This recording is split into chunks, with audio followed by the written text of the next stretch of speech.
Yeah, yeah. So I've turned on the recording. Yeah. So I was saying that in the last class we have seen that whenever you give any high-level language to your compiler, whenever you want to convert any high-level language to machine language, you give it to your compiler. Your compiler converts that into assembly code.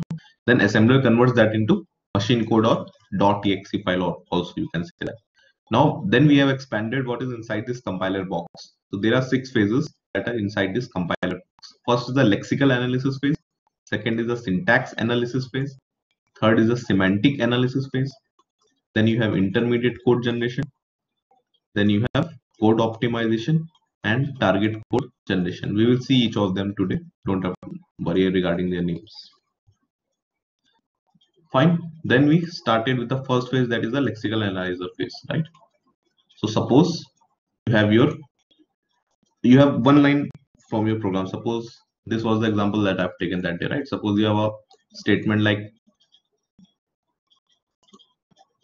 x equals to a plus b into c. Suppose this is my any programming language. This is my statement in any programming language. Now this statement will be passed to the compiler, and compiler have to convert this statement into machine language. So the first phase of the compiler, or the first phase from which this expression will be passed, is your lexical analyzer phase, right? This is your lexical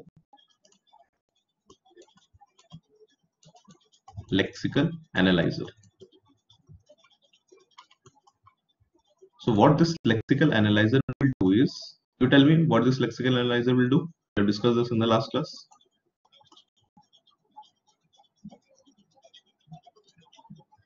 Tell me quick, what this lexical analyzer will do with this program. It will remove white spaces and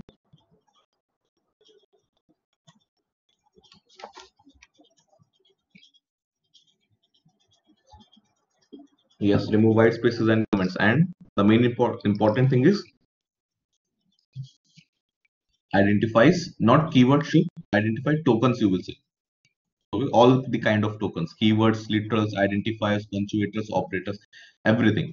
So this lexical analyzer will every character by character. Your program will be read character by character. First this character, then this character, then this character, this character, this character, this character, this character. So character by character, your program will be read. And this lexical analyzer will finally convert your program into something known as stream of tokens. Token identify करेगा ना, stream of tokens में इसको convert कर देगा. मतलब एक token नहीं है, एक से ज्यादा स्ट्रीम है, जैसे पानी का स्ट्रीम होता है, like that stream of tokens. For example first token, ये क्या है, what is this X, which kind of token is this X, क्या है, identifier, right. Any name that you give in your program, चाहे किसी function को name दो, चाहे किसी फाइल को नेम दो, चाहे किसी इंटीजर को नेम दो, फ्लोट को दो, डबल को दो, कैरेक्टर को दो, any name that you give from your side to the compiler or to your program, that is known as an identifier. In the next class, in our Friday class, I will give you the syntax for C language. So वहां पे सब चीजों के बारे में फिर से हम लोग बात करेंगे. But right now, any name, for example, this is X, you have declared X. इस X की जगह तुम Y भी लिख सकते थे, रवि भी लिख सकते थे, apple, pineapple, anything you can write, right? So whatever you can write on your own, any name that you give to your program, that is your identifier. This X is the identifier.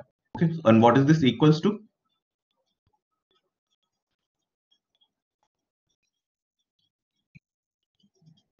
Operator, Harsh, right? Operator.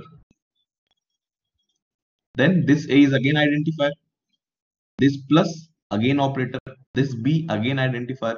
This multiplication again operator. This C again identifier. So finally, this will be converted into some stream of tokens. Like first is the identifier, then we have operator, then again an identifier, then again an operator, then again an identifier, then again an operator, then again an identifier. But this is, I have, मैंने तो लिखने के लिए I have written this like id equal to id plus id star id, but you know inside the computer this will be written something like this, that the first is identifier, then I have operator, then I have again identifier, then I have operator. इस तरह लिखा जाएगा, computer के अंदर ऐसे होगा. But to explain you the example, मैं यहाँ पे ये ऑपरेटर का साइन चेंज नहीं कर रहा हूँ, उसको ऐसे ही रख रहा हूँ. This will be represented like this. इस चीज को दिमाग में रखना है ना. मैंने यहाँ आईडी एक्स को तो आईडी लिख दिया, लेकिन इक्वल्स को इक्वली क्यों रखा है? Why I haven't changed equal? Because I am explaining you. Explanation के लिए इजी पड़ेगा, but you know inside the computer it has transformed into this. कोई पंक्चुएटर होता तो ऐसे पंक्चुएटर आ गया होता यहाँ पे, तो कीवर्ड होता तो यहाँ पे कीवर्ड आ गया होता। इस तरह, like this, lexical analyzer will identify every character of the program. Okay, fine. So how many tokens are there? How many tokens are there in this statement? 1 2 3 4 5 6 7, right? Arushi 3 नहीं है, 3 कैसा है? 7 है ना? Every identifier is a separate token, Arushi. ये एक token है, ये सेकंड टोकन है, थर्ड टोकन है, फोर्थ टोकन है, फिफ्थ टोकन है, सिक्स टोकन है, सेवन टोकन।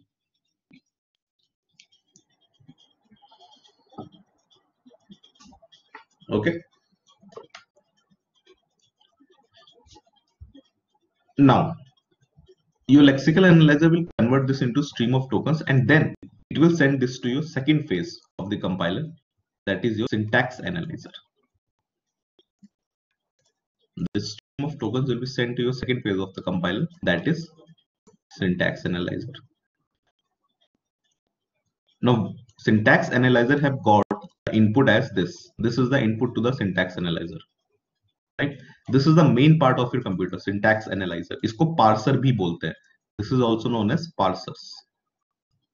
आज के टाइम में the modern day compilers, any compiler, they don't have, मैंने 6 phases बताया ना, lexical analyzer, syntax analyzer, semantic analyzer, ऐसे 6 phases बताए compiler के अंदर. But modern day compilers don't have all these 6 phases. उसमें खाली एक यही syntax analyzer phase होता है, और उसके बाद एक और intermediate code generator का ऐसे एक दो phase होते हैं.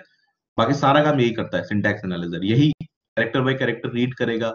This syntax analyzer will only remove the white spaces. This will only count the number of tokens. This will do everything, syntax analyzer. But now, for our theoretical purpose, this syntax analyzer or parser, the main function of the syntax analyzer is to check your syntax. तो debugging होती है, जो आपको compile करने के बाद error मिलती है, I have got some error, वो error का जो main component है, जो syntax error आपको मिलती है, वो ये syntax analyzer देता है. अब इसके लिए दो चीजें समझना जरूरी है before we move to syntax analyzer. The first thing is what is syntax, and second इसके बाद हम लोग पढ़ेंगे semantics. So second thing is semantics. So एक दो term यूज होते हैं, one is syntax, one is semantics. In a very simple language, syntax means grammar or rules, how a language should be written. Okay, yeah, sure. Rules to write a program, how a language should be written. For example, in English language, how, suppose I have written one statement, say this is morning, or say this is a boy. I have written one statement, this is a boy. How can you say that this is a correct statement? You always say this is a grammatically correct statement, right? This is a noun. Okay, every noun, adjective, adverb should be placed according to their positions. You always say that this statement is right, and suppose I write some statement like this. Say boy equal to this. I write some statement like this. Is this a grammatically correct sentence according to English? If I write something like this, boy are equal to this. ये नहीं है, ये गलत है. This is not the way to write. Right? Or I write statement like this. Suppose in English I write statement in reverse order like this. So this is a boy. Is this statement correct? This one according to English? No. इसे Arabic में लिखते हैं reverse order में. This is a wrong statement. How you are saying this is a wrong statement? Because according to the rules of English language, there is something known as grammar. एक English की grammar होती है जिसमें you noun, pronoun, adjectives, adverb सब define होते हैं, उनके rules होते हैं कि दो नाउन एक साथ नहीं आ सकते. You can not right boy and girl simultaneously, suppose. Okay, propositions आएंगे दो नाउन के बीच, सपोज. एडजेक्टिव्स ऐसे प्लेस होंगे, एडवर्ब्स ऐसे प्लेस होंगे, इस टेंस में लिखना है, इस टेंस में नहीं लिखना है. सो based on this grammar only you can say that one language is correct, one language is wrong. उसी तरह कंप्यूटर लैंग्वेज होगी, हर लैंग्वेज के लिए देयर इज अ ग्रामर. अब ऐसा हो सकता है कि दिस लैंग्वेज, ये जो मैंने लिखी है यहाँ पे, ये आप बोल रहे हो गलत है according to English language, but ऐसा हो सकता है ये फ्रेंच या किसी और XYZ लैंग्वेज में ये सिंटैक्स सही भी हो, ऐसा भी हो सकता है, this is possible. This is wrong only for the English language because English grammar के हिसाब से गलत लिखा हुआ है, और ये सेकंड स्टेटमेंट इंग्लिश ग्रामर के हिसाब से सही लिखा हुआ है। उसी तरह there is something known as syntax, जिसका कुछ नहीं, इसका मतलब होता है ग्रामर।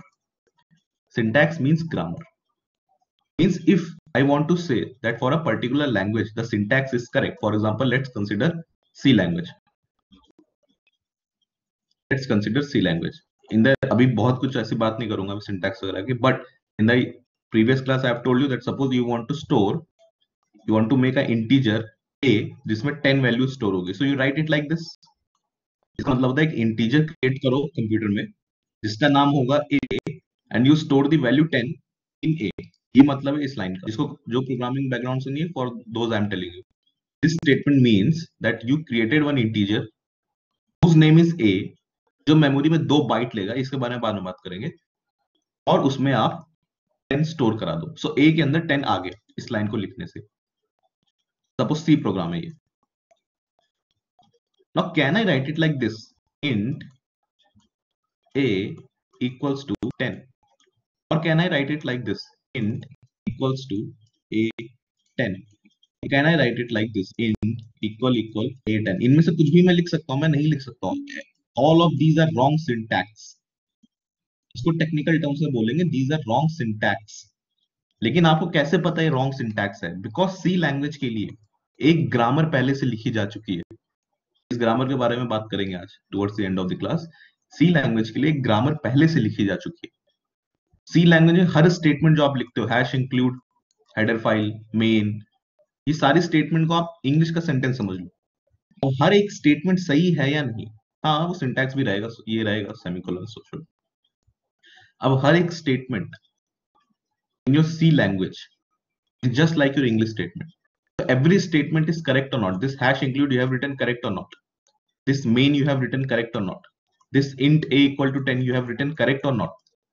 इस करेक्ट सेंटेंस है कि नहीं आपको कैसे पता चलेगा? हमें क्या चाहिए ये पता करने के लिए? सी की ग्रामर चाहिए कि नहीं चाहिए?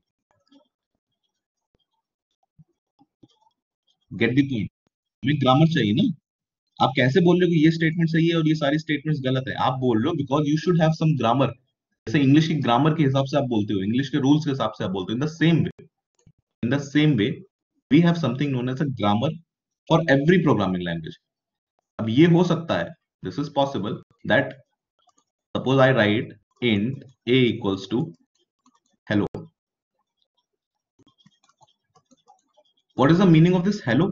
ये एक string है, अगर मैं इसे डबल इन्वर्टेड कॉमा में कुछ भी लिखता हूं, so that is a string, that is a string।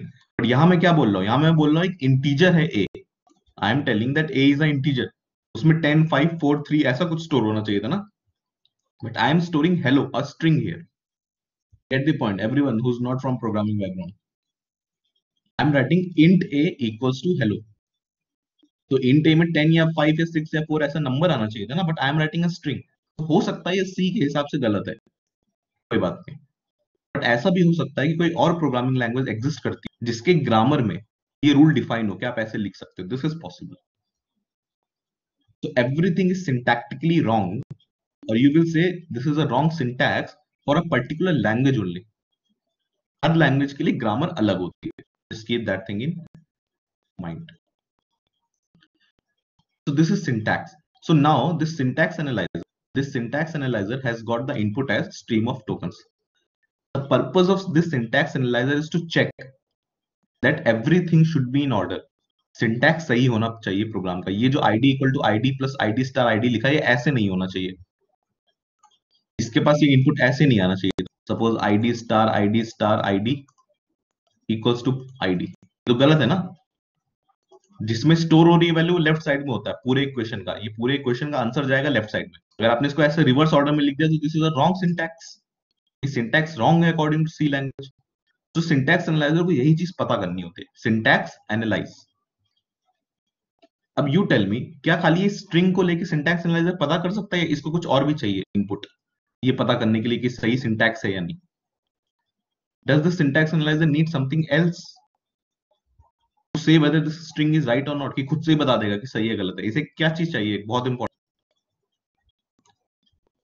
what this syntax analyzer need to tell whether the string is correct or not, this syntax is correct or not। अभी तो बताया इतनी देर से, बोलो।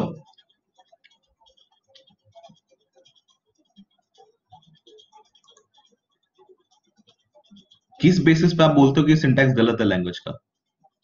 This syntax is wrong on the basis of grammar. Syntax analyser के पास इस वक्त grammar है, अंदर फीड नहीं है उसके। You have to give him the grammar, you have to give syntax analyzer the grammar also for every language। So this is the point that I wanted to make here, that this syntax analyzer will take the input from the lexical analyzer, that is stream of tokens, also it will take something known as grammar। And you got the point now why it is taking the grammar, because based on this grammar only the syntax analyzer will tell whether the string is correct or not, whether this string is syntactically correct or not। okay, इसके लिए जो grammar मिलेगी वो कुछ ऐसी मिलेगी, मैं अभी लिख देता हूं, बट अभी तुम लोगों को समझ नहीं आएगा ना, जरूरत है समझने की इस चीज को, मैं जो लिख रहा हूं। e tends to e plus e slash e star e and slash id। This is a very simple grammar that I have written. इसका मतलब है कि e से मैं e प्लस e ले सकता हूं, e से e स्टार e ले सकता हूं, e से मैं id ले सकता हूं। This is the meaning of this thing.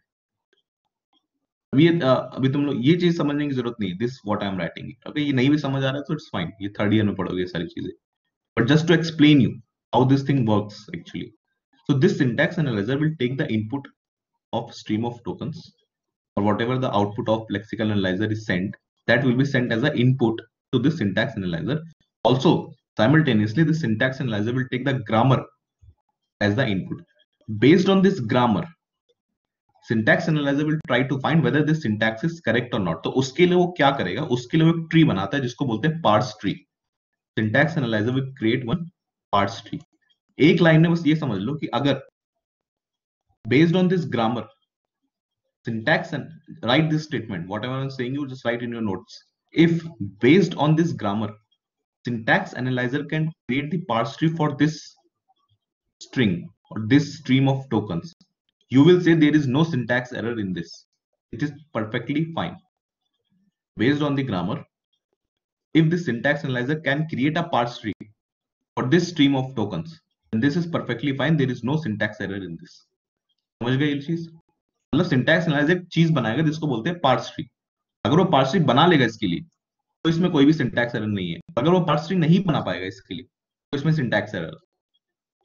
ये चीज समझ आई जो मैंने बोला? किसी को डाउट इस चीज में? There is something known as a parse tree. अगर सिंटैक्स एनालाइजर इस ग्रामर, वो पार्स ट्री बनाने के लिए इस ग्रामर की हेल्प चाहिए। देखो मैं बना के दिखाता हूँ पार्स, बट ये नहीं समझ आया तो डोंट वरी, बस इतना ध्यान में रखना कि एक पार्स ट्री बनता है। मैं बना के दिखाता हूँ। Suppose this is my grammar, ये मेरी ग्रामर है, ये मेरी स्ट्रिंग है। अभी स्ट्रिंग के लिए मुझे पार्स ट्री बनाना है, तो स्ट्रिंग के लिए पार्स ट्री कैसे बनेगा? स्ट्रिंग के लिए पार्स ट्री ऐसे बनेगा। इस ग्रामर से सबसे पहले मैं सपोज ये प्रोडक्शन ले लू, E tends to E plus E. E से मुझे मिलेगा E plus E. Part string नहीं, पार्स ट्री।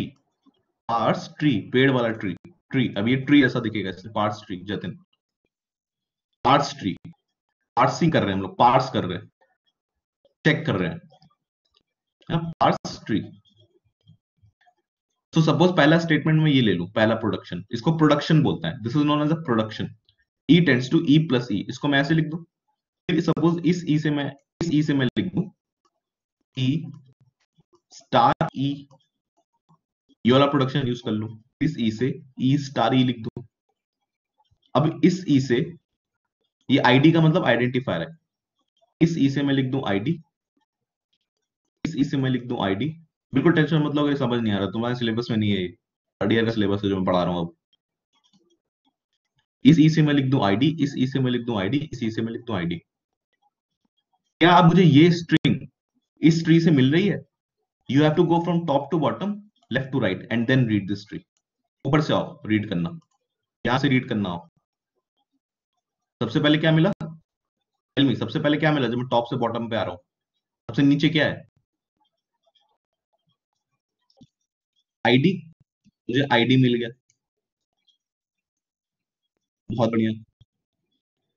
फिर टॉप से बॉटम ऊपर जाना पड़ेगा, यहाँ कुछ नहीं है, फिर इधर आए, ये क्या मिला मुझे, प्लस, प्लस मिला मुझे। फिर नीचे आओ, top to bottom, left to right, सबसे नीचे आओ, I got ID, I got ID. फिर ऊपर जाओ, यू रीच हियर, अब मुझे मिला स्टार, अब मुझे मिला स्टार। फिर टॉप पे जाओ, फिर नीचे आओ, अब मुझे मिला आईडी, आईडी। और कुछ बचा नहीं, ऊपर जाओ, अब इस तरह से कुछ बनता है पास, नहीं समझ आया बिल्कुल, no issue, this is not in your syllabus. आपको बस इतना पता होना चाहिए कि इस तरह का एक पार्स ट्री बनता है। ये पूरा पार्स ट्री नहीं बना, आगे जो आईडी इक्वल टू रह गया था, इसके लिए भी यहाँ बनेगा, इसके लिए भी यहाँ पे ऐसे बनेगा, इसके लिए भी यहाँ पे ऐसे आएगा, आईडी इक्वल टू करेक्ट। तो this is a parse tree, this is known as parse tree. हम पार्सिंग कर रहे हैं, top to bottom, left to right, हम पार्सिंग कर रहे हैं। So based on this grammar, ये हमने ट्री कैसे बनाया, इस ग्रामर की हेल्प ली मैंने, और मैंने देखा क्या मैं इस स्ट्रिंग के लिए पार्स ट्री बना सकता हूं, मैं बना सकता हूं। अब सपोज इस स्ट्रिंग की जगह, इंस्टेड ऑफ दिस स्ट्रिंग,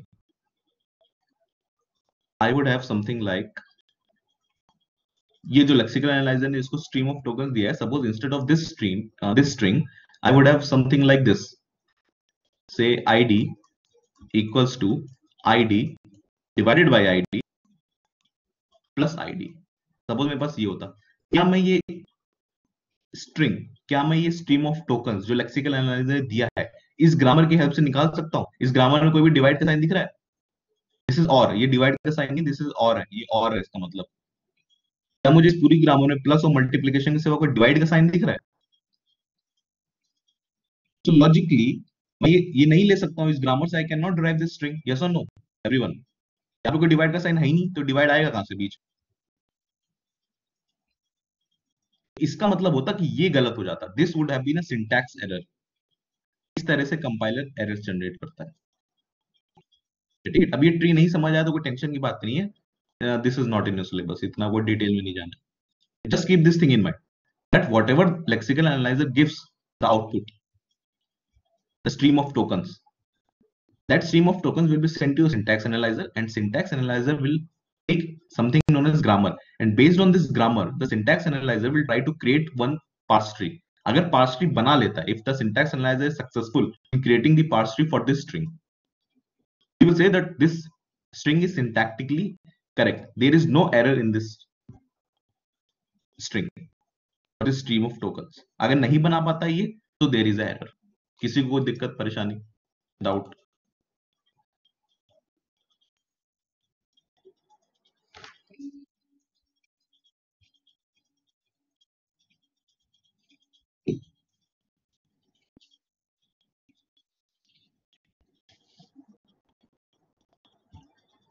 ठीक है, समझ आ गया सबको?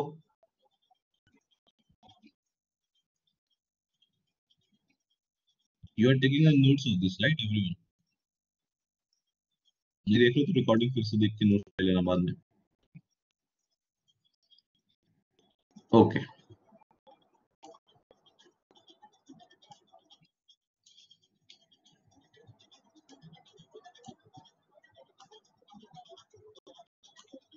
so we have seen that the first phase of the compiler is the lexical analyzer, which will count the number of tokens after removing white spaces and comments, and it will create a stream of tokens for your program, and that stream of tokens will be sent to your syntax analyzer phase.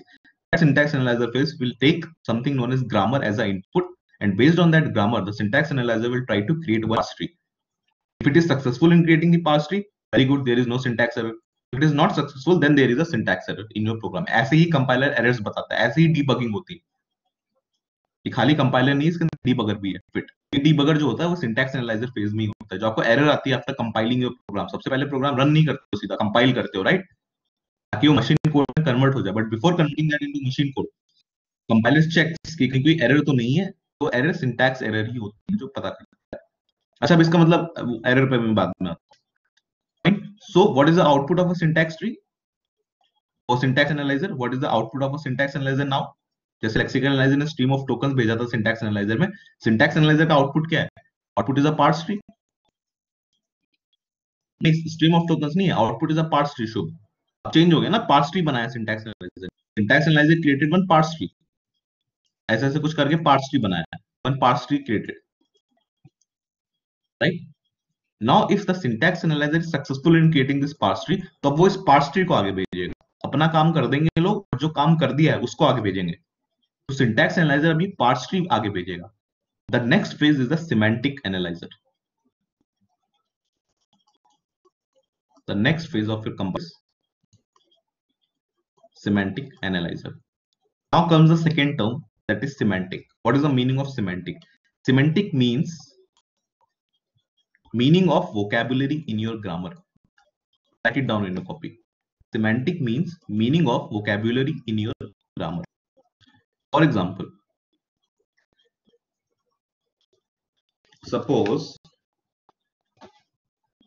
I write say Ram runs dosa eating. This is a statement I have written. Is this statement grammatically correct, incorrect?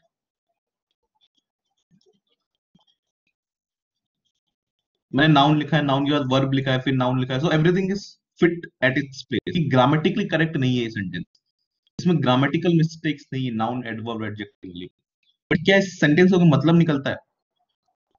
Ram runs dosa eating, Ram दौड़ता है, राम दौड़ा डोसा खाया। Does this sentence make sense? This doesn't make sense. This is the meaning of semantics. Semantic means meaning. Okay, semantic means कि हो सकता है कि ये आपका स्टेटमेंट जो है, हमें ये सिमेंटिक एनालाइजर फेज की जरूरत क्यों पड़ गई? क्योंकि हो सकता है कि प्रोग्राम में ऐसी कोई एरर ना हो, सिंटैक्स एरर ना हो, बट ऐसी कोई सिमेंटिक एरर हो। Because this sentence Ram runs dosa eating, according to English grammar, this sentence is perfectly fine. There is no grammatical error, so there is no syntax error. But this doesn't make any sense. Okay, for example, you write mathematical operators like this. Say 7 plus x is 7 plus 8. Suppose you write one mathematical operator like this, 7 plus 8. So this is syntactically correct. But instead of that, if I say write something, say 7 plus hello, I write something like this. इसको C program में run करोगे अगर, if you run this in your C program, तो error तो पक्का वहां पे आएगी, बट वो सिंटैक्स एरर नहीं होगी, क्योंकि यहाँ पे सिंटैक्स कुछ भी गलत नहीं है। यहाँ पे आप एक इंटीजर को, ये स्ट्रिंग है, आप एक इंटीजर को you are trying to add with a string, getting the point? So there is no syntax error in this, इसका सिंटैक्स बिल्कुल सही है, लेकिन इसका मतलब कुछ नहीं है। एक इंटीजर को आप एक स्ट्रिंग से ऐड नहीं कर सकते, इसका क्या मतलब है? एक इंटीजर को आप एक स्ट्रिंग से ऐड कर सकते हो या नहीं कर सकते हो? दो स्ट्रिंग को ऐड कर सकते हो। सपोज ए प्लस हेलो लिखता मैं, तो इसका कोई मतलब था, इसका मतलब था ये ऐसा हो जाएगा, uh hello. Suppose I write something like 2 plus 3, तो इसका मतलब था दो इंटीजर ऐड हो रहे, इसका मतलब था 5। बट अगर एक इंटीजर और एक स्ट्रिंग को ऐड कर लो, इसका कोई मतलब नहीं है, इसमें कोई सिंटैक्स एरर नहीं आएगी, लेकिन इसका कोई मतलब भी नहीं है। तो इस टाइप की एरर्स जो आती हैं उनको बोलते हैं रन टाइम एरर्स। जब आप अपना प्रोग्राम रन करते हो तो कभी कभी रन टाइम एरर आ जाती है। फॉर एग्जाम्पल, बहुत ही बेसिक एग्जाम्पल है, suppose I write something like this, x equals to, suppose int x equal to, इसको मुझे रफ करने दो, I will explain you very good example for this.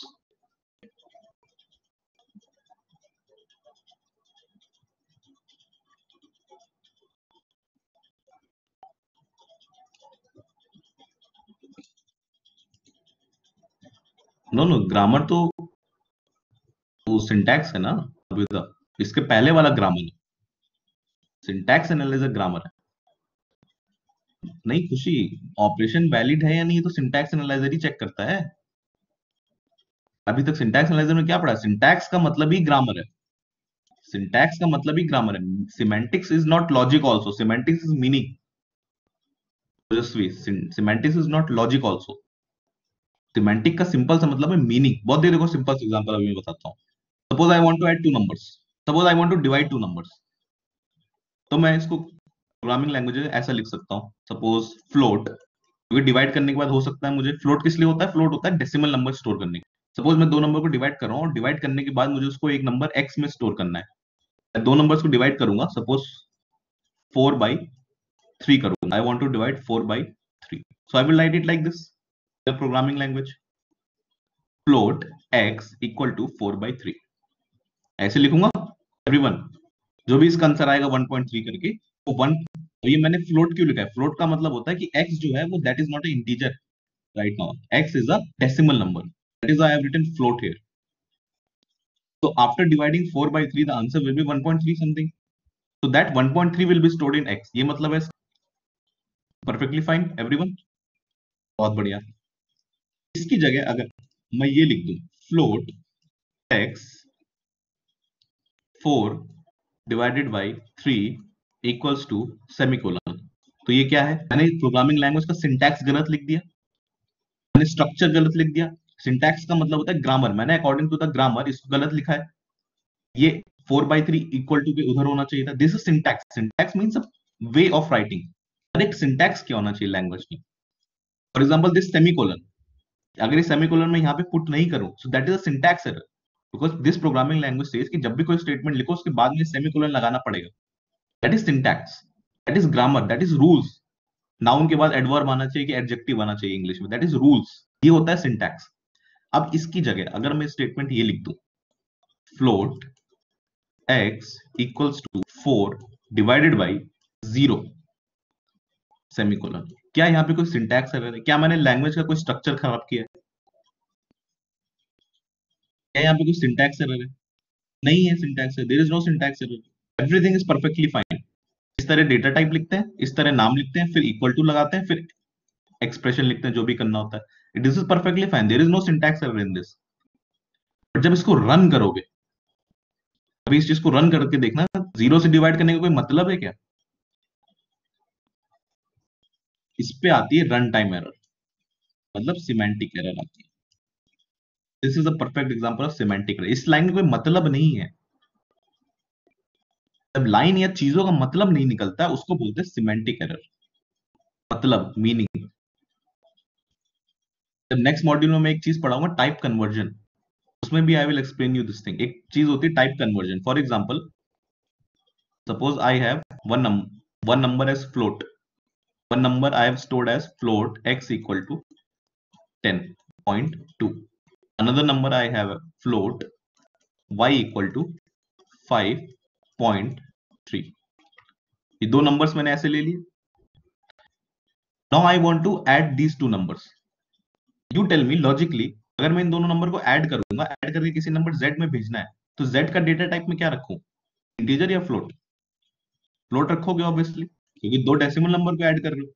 z का भी data type you will keep as float z equals to, you can write x plus Y.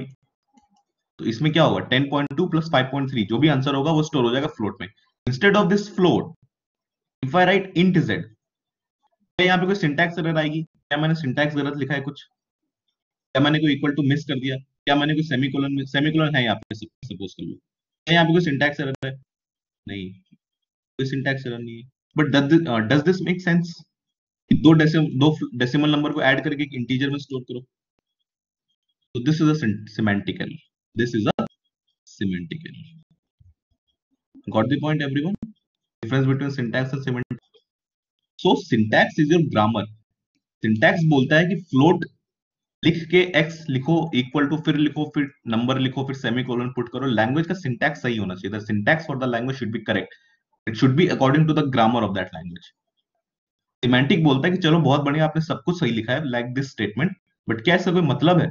इसका कोई मतलब नहीं है। You have added two decimal numbers, दो decimal number को add करके एक इंटीजर में स्टोर करो, ऐसा थोड़ी होना चाहिए था।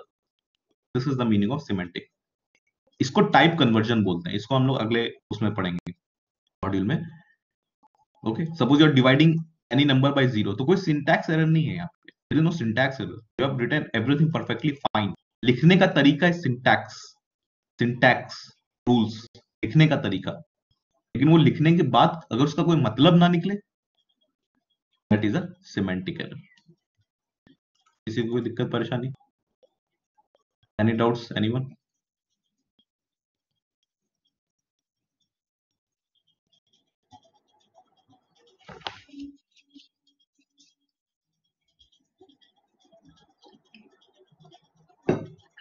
Fine. So, anyone attending first class today?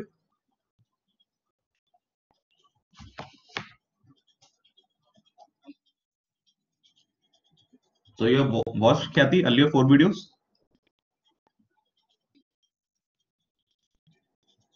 Everyone who are attending first class today, you completed the previous 4 videos. Okay, good.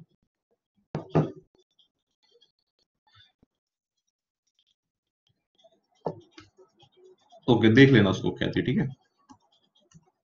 So till now we have seen that the first phase of the compiler was lexical analyzer, जिसने character by character सारे strings को आपकी read किया.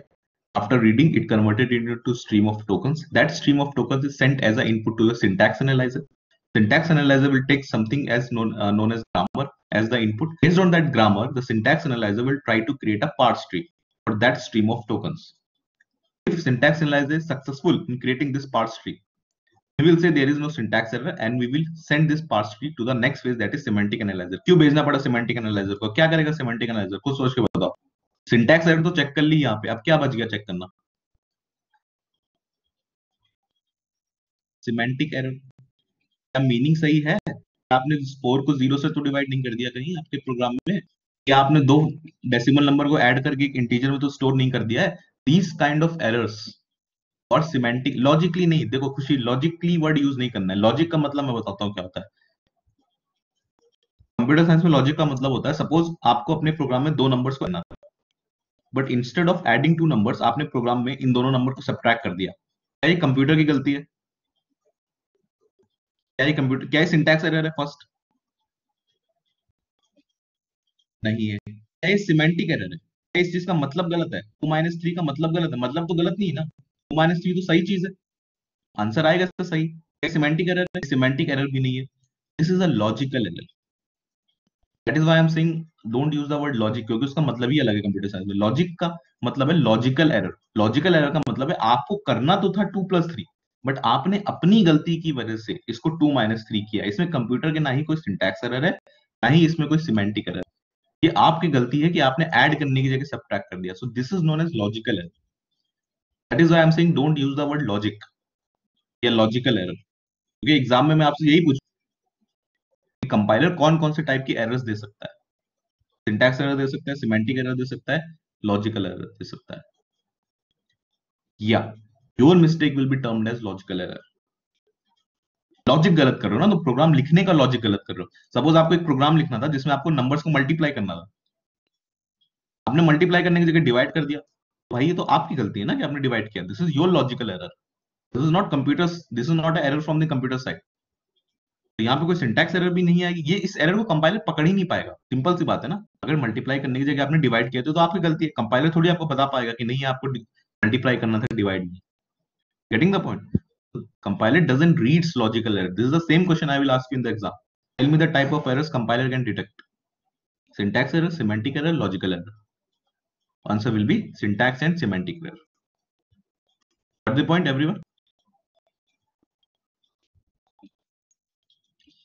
Now the work of this phase, semantic analyzer, is to check the semantic errors. चलो आपने syntax error तो check कर लिया, बहुत बढ़िया.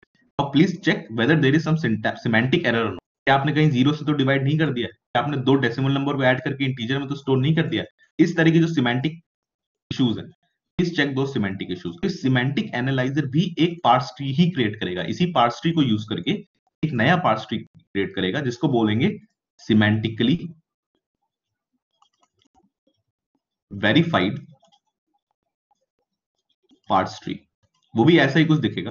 कैसे बनेगा? Don't worry regarding that, we are not concerned with that. But this semantic analyser create something known as semantically verified parse tree. मतलब ये क्या था? ये सिंटैक्टिकली वेरीफाइड था, राइट? इसमें सिर्फ सिंटैक्स चेक हुआ था.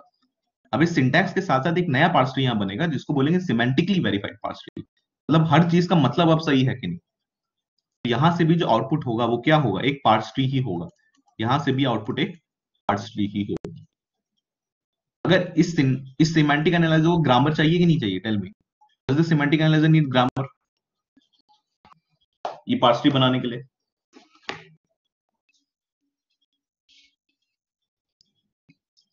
इसको ग्रामर नहीं चाहिए. ग्रामर तो सिर्फ सिंटैक्स के लिए यूज होता है ना. ग्रामर जो मैंने बताया पहले रूल्स है. Grammar are just for rules. अगर आपके पास इंग्लिश लैंग्वेज की ग्रामर है, आई टोल्ड यू ना, उसका मतलब ये नहीं है कि इंग्लिश का हर स्टेटमेंट आप सही लिखोगे मतलब wise, meaning wise. You have seen this examples, right? So this doesn't need any grammar, इसको ग्रामर नहीं चाहिए, ग्रामर तो सिर्फ यहाँ चाहिए, सिंटैक्स एनालाइजर को चाहिए, इसको ग्रामर नहीं चाहिए, क्योंकि तो पहले से ग्रामर से वेरीफाई हो गया है ना।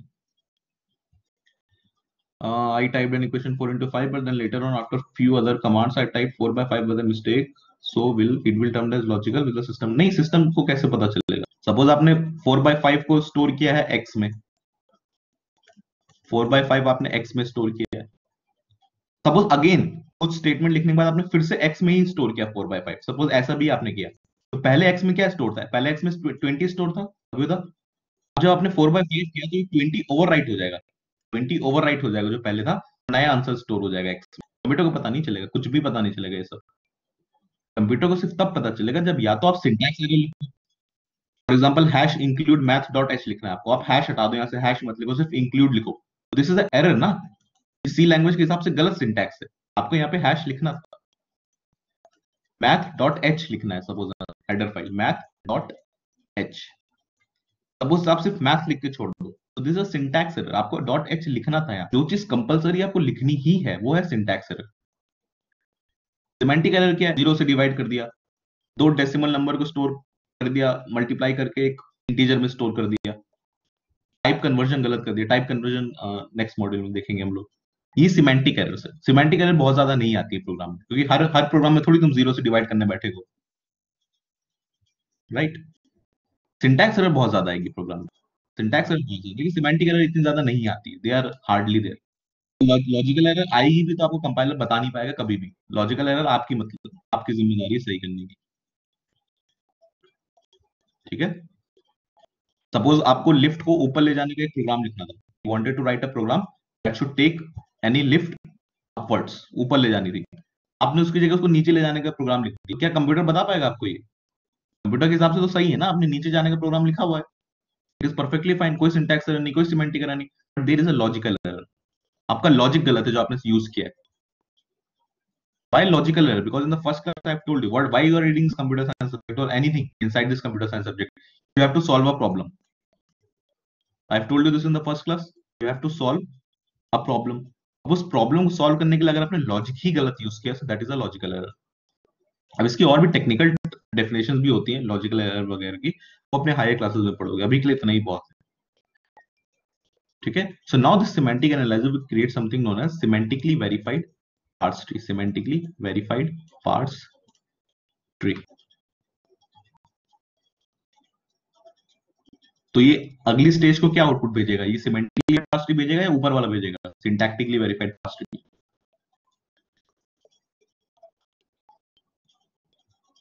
सिमेंटिक एनालाइजर आगे वाले फेस को कंपाइलर को क्या भेजेगा? ये भेजेगा semantically verified parse tree, right.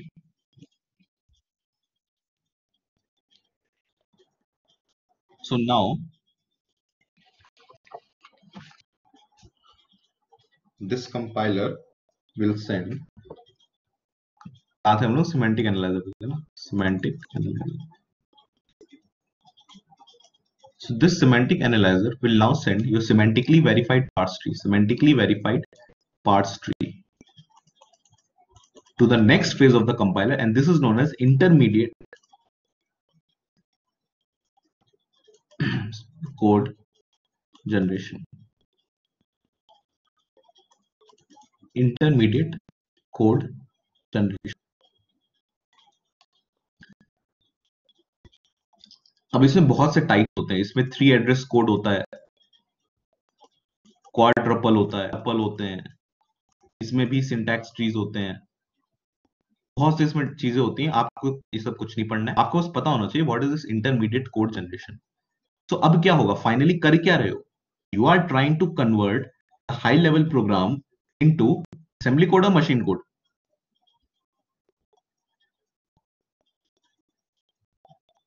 इस कंपाइलर के अंदर प्रोग्राम को भेजा ही क्यों था? I want what in what you wanted to convert this, you wanted to convert that into machine code, but the compiler will convert into assembly code, right? The final output of a compiler will be assembly code.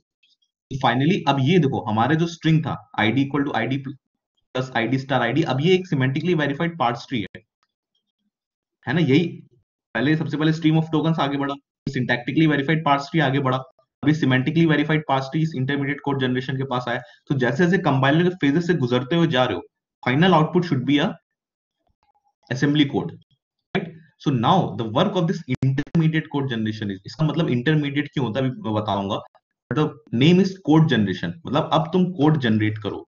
तो the very famous code that you will see in your everyday life, और जिसके examples अभी तक हम देखते आ रहे हैं, इसको क्या बोलते हैं? जैसे मैं लिखता हूँ int x equal to a plus B, this is a code, this is a code.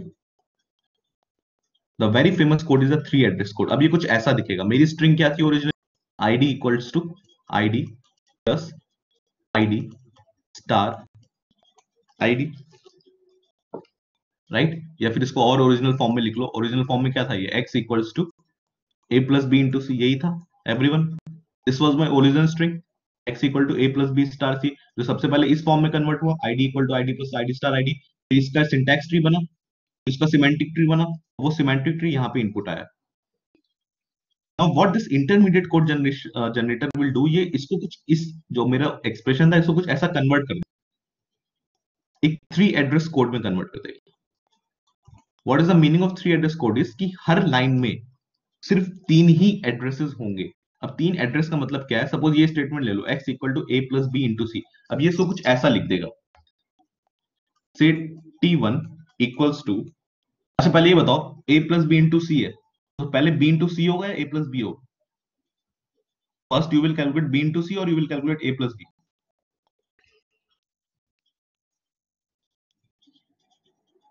अभी का मल्टीप्लीकेशन पहले होगा ना, मल्टीप्लीकेशन की प्रायोरिटी पहले मल्टीप्लाई होगा, तो सबसे पहले मैं t1 में स्टोर कर दूंगा b इंटू सी,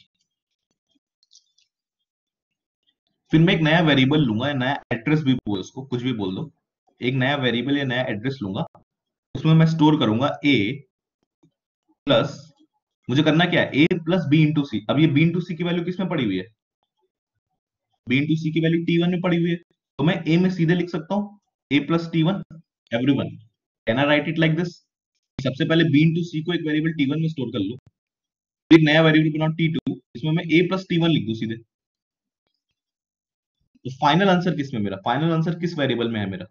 x में, फाइनल आंसर x में है, और यहाँ पे आंसर किस में पड़ा हुआ है? t2 में पड़ा हुआ है।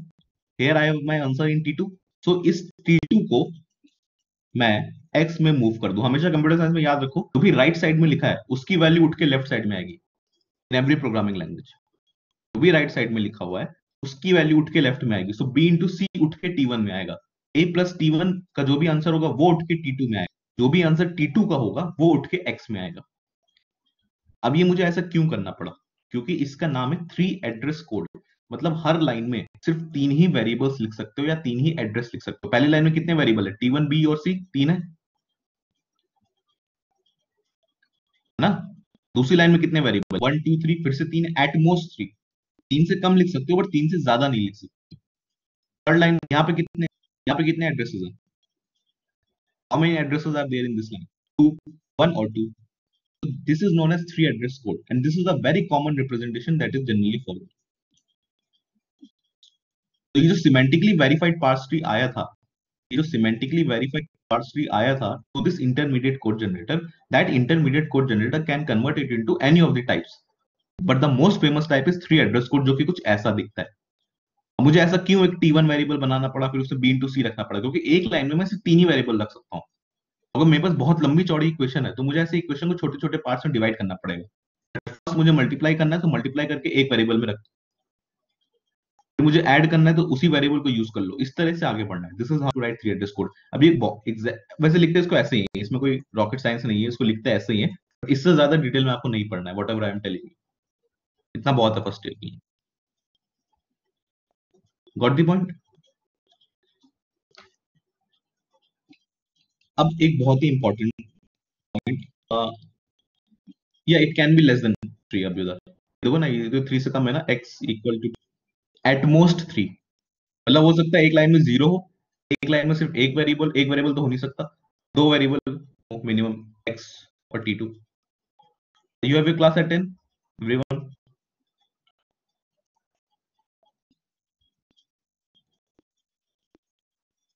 So take a 10 minutes break, then we will continue. If you do Okay, take a 10 minutes break, then we will continue.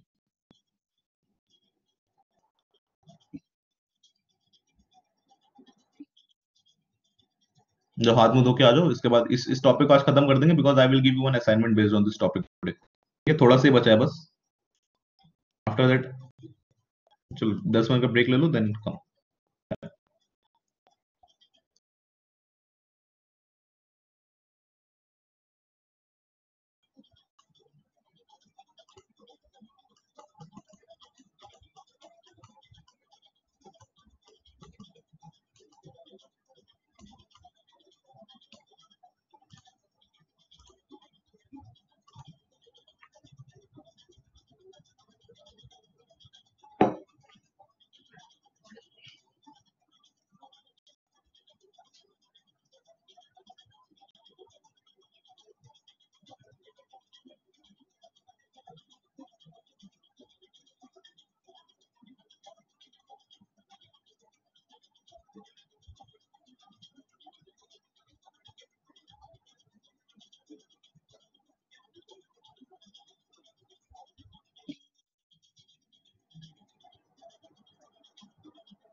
What up with you are asking me?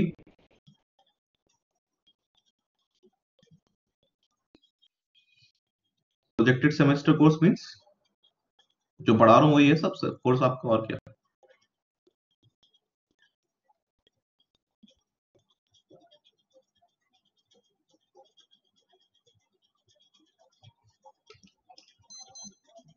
What do you want to know? Exams I have told you ना on the group. पहले पढ़ लो, I will tell you later. First 2 modules most probably, उससे ज्यादा नहीं आएगा। This module is almost finished. In the next class, I will give the syntax for the C language. As such, we don't have any programming language in our syllabus कि C पढ़नी है, Java पढ़नी है, Python पढ़नी है, ऐसा कुछ भी नहीं पढ़ना है हमें theory में. But syntax C और C++ का at least I will tell you, because to explain future concepts I need to give examples. जैसे सारे एग्जाम्पल भी देखो अभी C में ही कर रहे हैं ना, तो एक C का syntax बेसिक जितनी जरूरत है उतना मैं बता दूंगा, so that you guys understand the examples. Okay, whatever I'm teaching you, that is in your syllabus.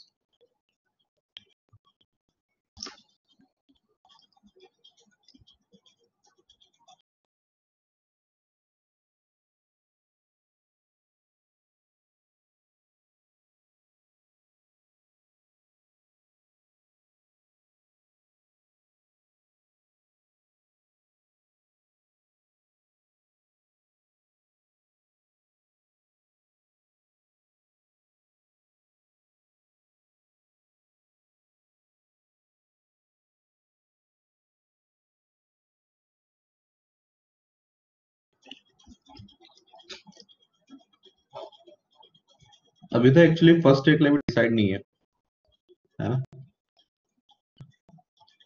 Will see कैसे होगा। अगर 1 घंटे का पेपर होगा, it depends from subject to subject, ऐसा फिक्स भी नहीं है। अगर आपको ऑफलाइन एग्जाम होता तो सब फिक्स होता, फिर 20 मार्क्स का तो मिड सेम होता था, 100 मार्क्स का एंड सेम होता था। Marks distribution I have told you in the initial class. 30% are your internal marks, assignment test and your class engagement.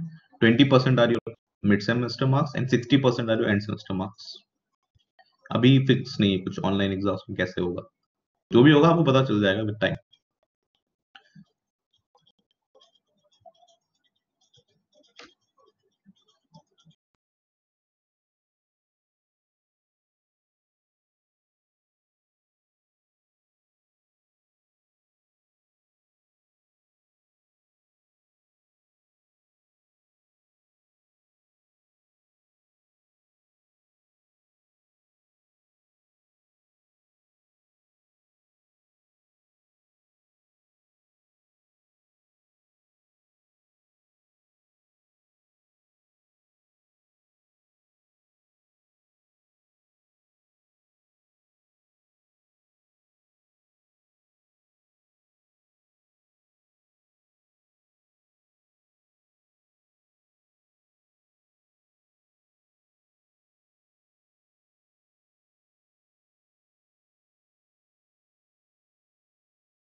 Okay, so everyone is present.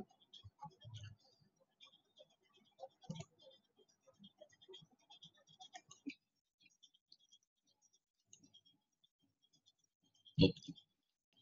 So till now we have seen that suppose your high level language or C program is sent. So that high level language will be sent to the first phase of the compiler, that is lexical analyzer, that will remove white spaces, remove any comments. It will count every statement or your whole program character by character. It will convert everything into stream of tokens, right? अच्छा, ये बताओ before converting original जो statement थी मेरी x equals to a plus b into C, what was x originally called? x पहले से क्या बोलते थे? I have told you this in the last class. Convert होने के बाद तो एक टोकन बन गया known as identifier. This is token. और इसको क्या बोलते हैं जब कन्वर्ट हो रहा था उस टाइम इस चीज को क्या बोलते हैं? Lexeme. Very good share. This is known as a lexeme. एम है यहाँ पे. लेक्सीम. LEXEME. लेक्सीम. Okay, so this is a lexeme, this is a lexeme, this is a lexeme, this is a lexeme, this is a lexeme, this is a lexeme, this is a lexeme. So every lexeme is converted into a token. ठीक है, word याद रखना है lexeme. ठीक है, so that stream of tokens will be then sent to your syntax analyzer, and syntax analyzer will take the help of a grammar and will try to create a parse tree, syntactically verified parse tree. If syntax analyzer is successful in creating that, there will be no syntax error. And that syntactically verified parse tree will be then sent to your semantic analyzer, and semantic analyzer will convert that syntactically verified parse tree into semantically verified parse tree. And that semantically verified parse tree will be sent to the next phase of the compiler, that is intermediate code generator. No. Lexeme, this x equals to a plus b into c. इसमें ये x भी लेक्सिम है और ये equals भी लेक्सिम है पंकज. ये a भी लेक्सिम है, प्लस भी लेक्सिम. लेक्सिम का मतलब होता है वो चीज जिसको आप टोकन बनाने जा रहे हो. फॉर एग्जाम्पल पहले आप x को टोकन बनाने जा रहे थे तो x लेक्सिम था जो कि टोकन बन गया आइडेंटिफायर, और या फिर ये बन गया एक टोकन. फिर आपने दूसरा कैरेक्टर पकड़ा दैट इज इक्वल्स टू, तो अब इक्वल्स टू लेक्सिम बन गया. फिर आपने थर्ड पकड़ा a became a lexeme, then you holded plus sign, तो प्लस बिकेम अ लेक्सिम. जिस चीज को आप कन्वर्ट करने जा रहे हो एक टोकन में वो कहलाता है लेक्सिम. ठीक है. Then the intermediate code generator will take this semantically verified parse tree and will convert this into something known as code. भी कोड बहुत के टाइप्स के होते हैं. 3 एड्रेस कोड है ना, क्वाड्रपल्स, टपल्स, बहुत सारे होते हैं. आपको सब कुछ नहीं पढ़ना है, बस एक यही एग्जांपल याद रखो because 3 address code is the famous one. वो कुछ ऐसा दिखेगा. उसका मतलब है हर लाइन में at most you can have 3 variables. Basically variables नहीं होते, इनको एड्रेसेस बोलते हैं. तो हर लाइन में maximum you can have 3 addresses at most. At most कम हो सकते हैं, लाइक दिस 2 हो सकते हैं, 3 से ज्यादा नहीं हो सकते. अगर आपकी बहुत बड़ी स्टेटमेंट है, suppose you have a statement like this a plus B plus C into D, तो अब इसको 3 एड्रेस कोड कैसे बनाओगे? सबसे पहले ऑब्वियसली मल्टीप्लीकेशन होगा, तो c इंटू डी को एक किसी वेरिएबल टी में रख लो, तो एक नया वेरिएबल बनाओ t2, उसमें सपोज ये ऐड कर दो b plus C into D, तो b प्लस t1 हो जाएगा. फिर कोई नया वेरिएबल बनाओ t3, उसमें ये a के साथ ऐड कर दो ये पूरा a प्लस, क्या लिखो यहाँ पे, t1 t2 t, क्या लिखो यहाँ पे, a प्लस t2. तो इस तरह you can convert it into 3 address codes, है ना. इसके ऊपर एक असाइनमेंट भी दूंगा आज मैं आप लोगों को. You just do that. Now after this कितने फेजेस पढ़ लिए हमने? Lexical analyser, syntax analyser, semantic analyser, and this intermediate code generator ICZ. The output of this intermediate code generator ICZ will be sent to the next phase of the compiler, that is known as code optimizer. हाँ, वो बात करेंगे अभी, जब front end back and की बात अभी करेंगे. इंटरमीडिएट तक वाले पार्ट को फ्रंट एंड बोलते हैं, उसके ऊपर अभी आएंगे. What is the meaning of this intermediate I will tell you later. Okay, now this code optimiser. What is the meaning of this code optimiser? This is a optional phase. Firstly ये जो अभी तक आपने 4 phases पढ़े हैं ये compulsory phases है, मतलब यहां से हाई लेवल लैंग्वेज को गुजरना ही है. High level language has to cross all these 4 phases, but this code optimiser is a optional phase. अगर आप करना चाहते हो तो आप करो, अगर आप नहीं करना चाहते हो तो आप मत करो. It's totally optional. For example see this code, code optimiser का मतलब क्या? ऑप्टिमाइज का मतलब होता है चीज को मैक्सिमाइज करना, मैक्सिमम यूटिलाइजेशन ऑफ समथिंग। अगर आप इस चीज को देखो यहाँ पे, अभी जो T1 T2 में एड्रेस बोल रहा हूँ, ऐसे एड्रेस नहीं है, ये रजिस्टर्स में स्टोर होते हैं। फाइनली कंप्यूटर के सबसे पास जो रजिस्टर्स होता है, अगर ये प्रोग्राम रन होगा तो ये सारी चीजें रजिस्टर्स में स्टोर होंगे। रजिस्टर्स आर कॉस्टली, रजिस्टर्स महंगे होते हैं, बताया मैंने पहले। तो रजिस्टर्स आप कम यूज करना चाहते हो इन प्रोग्राम। अभी सारा T1 T2 these will be your registers. लिखने को तो आप T1 T2 T3 T4 कितने भी वेरिएबल्स या रजिस्टर्स ले सकते हो, बट उतनी ही कॉस्ट बढ़ती जाएगी, and we don't want to increase the cost. अब आप इस कोड को देखो, क्या इसमें कोई ऐसी लाइन है जो ऑप्टिमाइज हो सकती थी? ऑप्टिमाइज का सिंपल मतलब है अपने प्रोग्राम के नंबर ऑफ लाइंस को कम करना एक लाइन में, that's it. Code optimiser, code optimisation का मतलब है अपने प्रोग्राम से नंबर ऑफ लाइंस को कम करना, दैट्स इट। क्योंकि अगर लाइंस कम होंगी, कंपाइलर को टाइम कम लगेगा उसको मशीन कोड में बदलने, उतनी ही कम लाइंस उसको बदलनी पड़ेगी मशीन कोड में, उतनी ही जल्दी काम हो जाएगा। Getting the point everyone? Why this code optimizer is there? Because if you can reduce the number of lines in your code, the compiler has to work less, because then the compiler has to convert less number of lines into machine code. अगर suppose पहले 10 line programme में थी, उस 10 को reduce करके किसी तरह 5 में कर दो, तो कंपाइलर काम आसान हो गया ना, कम हो गया काम। That is the meaning of code optimisation, that you should minimise the number of lines in your programme.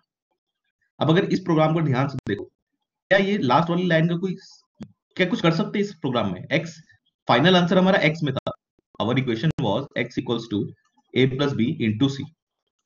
तो यहां इन दोनों में तो कुछ नहीं कर सकते, ये तो ऐसे ही रहेगा। फाइनल आंसर, ये हमने लास्ट वाला स्टेटमेंट क्यों लिखा है? फाइनल आंसर x में था, in our original equation final answer was stored in x, but हमारे इन दोनों लाइन के बाद फाइनल आंसर T2 में था, तो हमें T2 से x में फाइनल आंसर मूव करना पड़ गया। Instead of that, if I right it like T1 equals to b into c, T2 equals to, if I write it like T1 equals to b into c, और फिर जो a plus T1 कर रहा हूं इसको किसी T2 में store करके फिर T2 को x में मूव करने की जगह सीधे x में मूव कर दूं मैं इसको, ऐसा मैं नहीं कर सकता।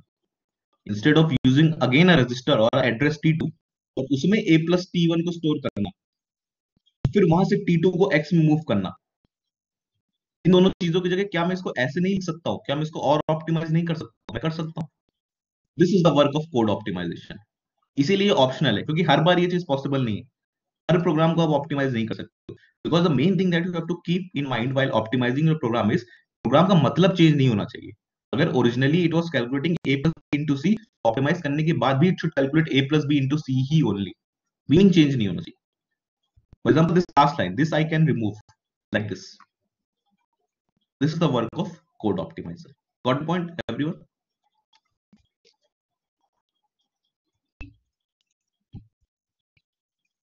Now the last phase of the compiler,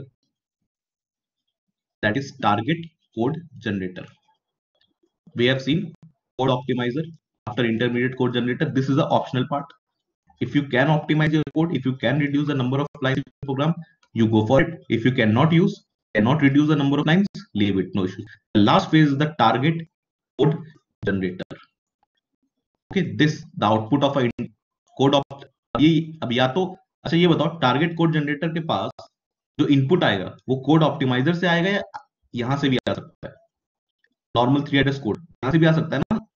हो सकता है आप कोड ऑप्टिमाइजेशन ना करो, तो जो ओरिजिनल 3 एड्रेस कोड था, जो 3 लाइन वाला 3 एड्रेस कोड था, हो सकता है वही डायरेक्टली भेज दो जो टारगेट कोड जनरेटर, राइट? तो target code generator can either receive the input from ICG directly, जो पहले 3 लाइन लिखी हुई थी, या फिर अगर वो ऑप्टिमाइज कर दिए तो यहां से भी आ सकता है, anywhere it can receive. What is the work of this target code generator? ये आपका फाइनल असेंबली कोड प्रोड्यूस करेगा। अब इतने सारे स्टेप से गुजरता है आपका programme before producing your assembly code. वो असेंबली कोड फिर जाएगा असेंबलर में, फिर वो मशीन कोड में कन्वर्ट होगा।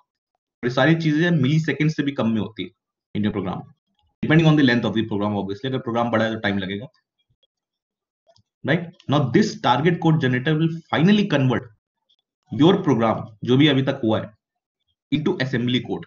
That is why this is not target code.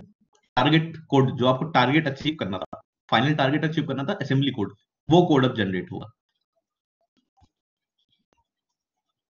Okay, for example इसी स्टेटमेंट को जो ओरिजिनल हमारी थी ले लो, a plus b into c। अब देखो ये सारी चीजें बनाने के लिए तो मैं इसका हेल्प ले रहा हूँ जो ओरिजिनल स्टेटमेंट थी, बट कंपाइलर के पास जैसे जैसे इनपुट आता जा रहा था वो उसी से बना लेता। मतलब अगर इंटरमीडिएट कोड जनरेटर के पास जो सिमेंटिकली वेरीफाइड पार्स ट्री आया था उसी से वो 3 एड्रेस कोड बना लेगा। तो तुम लोगों को समझाने के लिए मैं ओरिजिनल स्टेटमेंट से बना रहा हूँ। समझ रहे हो ना what I said that this intermediate code generator जिसने ये 3 एड्रेस कोड बनाया है, दिस इंटरमीडिएट कोड जनरेटर, इसके पास तो इनपुट सिमेंटिक एनालाइजर से आया था ना, सिमेंटिकली वेरीफाइड पार्स ट्री, उस पार्स ट्री से इसने 3 एड्रेस कोड बनाया था। Keep this thing in mind. Intermediate code generator के पास जो इनपुट क्या आया था, सिमेंटिक एनालाइजर का पार्स ट्री आया था। एवरीवन, उसी सिमेंटिक एनालाइजर का पार्स ट्री आया था, उसी पार्स ट्री से उसने ये 3 एड्रेस कोड बना दिया था। सब लोग आगे काम करते जा रहे हैं, बट काम करने के लिए इनपुट पिछली वाली स्टेट से नीचे आ रहा है, पिछली वाली स्टेट से नीचे आ रहा है। Just to explain you, I am directly taking you this example, direct जो इक्वेशन थी तो समझ आता है। For example target code generator खाली इस 3 एड्रेस कोड को, जो ऑप्टिमाइज 3 एड्रेस कोड है, इसको देख के सीधा मशीन कोड में बना देगा। But I will explain you with the help of, तो थोड़ा आसान पड़ेगा। अभी कैसे मशीन कोड में बनेगा now here, sorry machine code में कह रहा हूं, असेंबली कोड में। Now here assembly code is nothing but using exact registers. अब पूरा असेंबली लैंग्वेज में प्रोग्राम लिखना है। फॉर एग्जांपल अगर इसी प्रोग्राम को मुझे असेंबली लैंग्वेज में लिखना है तो how this will be written. सबसे पहले बी टू सी होना है। आई विल राइट मूव से सी कॉमा, सबसे पहले मूव सी कॉमा R1 लिख सकते हैं। इसका मतलब होता है कि जो भी सी है, जो भी ये सी की वैल्यू है, उसको उठा के आप R1 रजिस्टर में डाल दो। अभी R1 R2 जो लिखूंगा मैं, they are registers, actual registers जो थे कैश मेमोरी के बाद, वो रजिस्टर है ये सीधा। तो move the value of C into R1। अब अच्छा से इसमें ये करेक्ट फिक्स सिंटैक्स नहीं है कि सी लेफ्ट में लिखना है R1 राइट में लिखना है। मूव में MOVE लिखना है, MOVE नहीं लिख सकते। These depends on your machine on which you are performing. If you remember, in the first class, I have told you there is someone known as computer architecture. Computer के सारे hardware बनाता है, and then there is someone known as software engineer. सबसे पहले computer architecture जो होगा, he will design your computer. Is voice breaking और is audible? या everything these things are third year में डिफरेंट सब्जेक्ट्स है। फॉर एग्जांपल कंप्यूटर ऑर्गेनाइजेशन, उसमें पढ़ोगे इसको detail. Right. So in the first class, I have told you there is someone known as computer architecture, and then there is someone known as software engineer. So the computer architecture will first create or assemble your hardware, पूरा system बनाएगा, और उसके बाद वो क्या बनाएगा, एक instruction set बनाएगा, instruction set architecture. Remember in the first class I have talked about the computer architecture will create one instruction set architecture, and based on those instruction set architecture only the programmer will write the code. This thing we have discussed in the first class. तो ये क्या syntax होगा इस assembly code का? Assemblers depend on the machine, assemblers depend on the machine on which you are performing. Tablet में कोड लिख रहे हो या विंडोज ऑपरेटिंग सिस्टम में लिख रहे हो? टैबलेट में लिख रहे हो, कंप्यूटर में लिख रहे हो, लाइनेक्स में लिख रहे हो, विंडोज में लिख रहे हो, एंड्रॉइड यूज कर रहे हो, iOS यूज कर रहे हो, depending on the platform for which you are creating this compiler और this assembler, instruction sets will differ. और ये कैसे लिखनी है इक्वेशन? ये लिखनी है आपको उसी इंस्ट्रक्शन सेट आर्किटेक्चर के बेसिस पे। तो ये जनरल एग्जांपल मैं दे रहा हूं खाली, यहाँ ये चेंज हो सकता है। Okay, why I have told you all this thing is that this is a general statement. ऐसा नहीं कि ऐसे ही लिखना है, MOV ही लिखना है, move. This is known as instruction, एक इंस्ट्रक्शन है। ये कहां से आया? जब ओरिजिनल कंप्यूटर आर्किटेक्चर ने इंस्ट्रक्शन सेट आर्किटेक्चर क्रिएट किया था, उसके बाद ही हमें पता चला हम ऐसे लिख सकते हैं। तो सबसे पहले I move the value of C into one register known as R1। मुझे करना है B into C, so I will write something like multiply B with, क्या लिखूं यहाँ पे मैं? मुझे B को C से मल्टीप्लाई करना है। C की वैल्यू किसमें स्टोर है? R1 में। so I can directly write multiply B comma R1। अब ये लिखते ही B R1 से मल्टीप्लाई भी हो जाएगा, मतलब B C से मल्टीप्लाई भी हो जाएगा, और जो फाइनल आंसर होगा B इंटू C, वो भी आपका R1 में ही स्टोर होगा, है ना। असेंबली लैंग्वेज कोड में ये होता है कि जो भी ऑपरेशन परफॉर्म कर रहे हो उसी रजिस्टर में स्टोर हो जाता है। So in this line, B will be multiplied with R1, मतलब C से, फाइनली B इंटू सी स्टोर भी R1 में ही होता है, मतलब इस पॉइंट पे R1 में मेरे पास B इंटू सी है इस पॉइंट पे, तो B इंटू सी हो गया। अब क्या करना है, A प्लस B इंटू सी करना है, तो I can add A comma, suppose चलो R1 ही नहीं लिखूं मैं, इसको ऐसा लिख दूं, मूव A कॉमा R2। इसका मतलब क्या हो गया, you have to move the value of A into R2, ये मतलब है ना इसका, मूव A कॉमा R2 का मतलब क्या, A की वैल्यू उठा के R2 में रखो। सो अब मेरा इस पॉइंट पे R1 में मेरा पड़ा हुआ है B इंटू सी इस लाइन पे, और R2 में आई है A with me. Everyone fine with this, किसी को कोई डाउट? सबसे पहले I moved C into R1, R1 में C आ गया, then I multiplied B with R1, तो B और C आपस में हो गई। Then I moved A into new register R2, तो इस पॉइंट पे आई हैव R1 में B इंटू सी और R2 में A। फाइनली क्या करना है, A प्लस B इंटू सी। तो आई विल राइट ऐड, क्या लिखूंगा मैं, ऐड क्या, टेल मी, ऐड क्या लिखूं, tell me, add R1 comma R2 या R2 comma R1, anything you can right, ठीक है। अगर आपने R1 इधर लिखा R2 इधर लिखा तो फाइनल आंसर आएगा R2 में, अगर आपने R2 इधर लिखा R1 इधर लिखा तो फाइनल आंसर आएगा R1 में। This again depends on the instruction set और for which platform you are writing the code. Now final answer किस में पड़ा हुआ है मेरा, final answer A plus B into C पड़ा हुआ है मेरा R2 में, लेकिन सिस्टम में कहां रिप्रेजेंट हो रहा था, सिस्टम में रिप्रेजेंट हो रहा था X में। So I can write final statement, finally तो X में है ना answer, according to the program I have written. R2 में नहीं छोड़ सकते इसको, finally you have to move whatever is stored in R2 into X, तो R2 से उठ के फाइनल आंसर आ जाएगा X में, final answer I will have in X। This is just a very basic example, this can move or this can change from system to system, just to explain you how a assembly language code will be written. It will be written like this assembly language code is between your high level language code and between your assembly language code. This is the one. I think my internet is fine, everyone. Then refresh your page, refresh your page.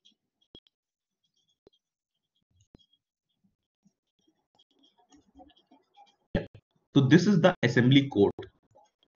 इसका format क्या होगा, जब ये file save होगी, what will the extension for this assembly language code I have told you in the last class। जैसे इसका suppose dot C में store होता है, this will be dot obj, very good Sagar, this will be dot obj form। and finally इस assembly code का क्या करेंगे हम लोग, इसको कहां भेजेंगे, इसको हम लोग भेजेंगे assembler के पास, रिमेंबर। अब कंपाइलर से हम लोग बाहर आ गए, अब असेंबली कोड मिल गया, अब कंपाइलर से बाहर आ गए, अब finally we will send this assembly code to assembler, और असेंबलर इसको कन्वर्ट कर देगा जीरोस वंस के फॉर्म में, assembler will convert it to zeros and one, फिर वो लिंकर और लोडर होगा, काम करो। This is the overall process through which your high level program goes। Everyone clear without?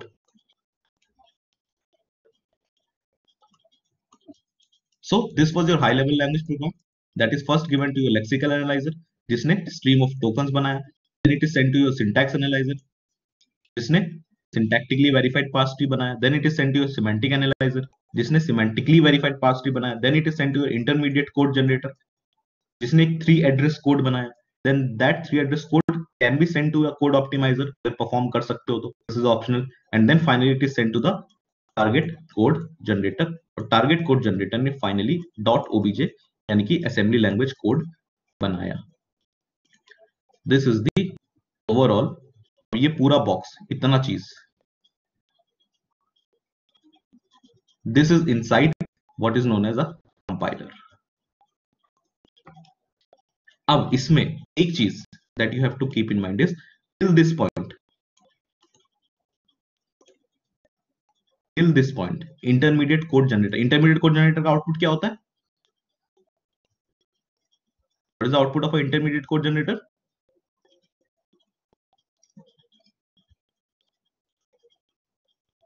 क्या देता है inter, 3 address code, good, 3 address, intermediate code generator gives you 3 address code।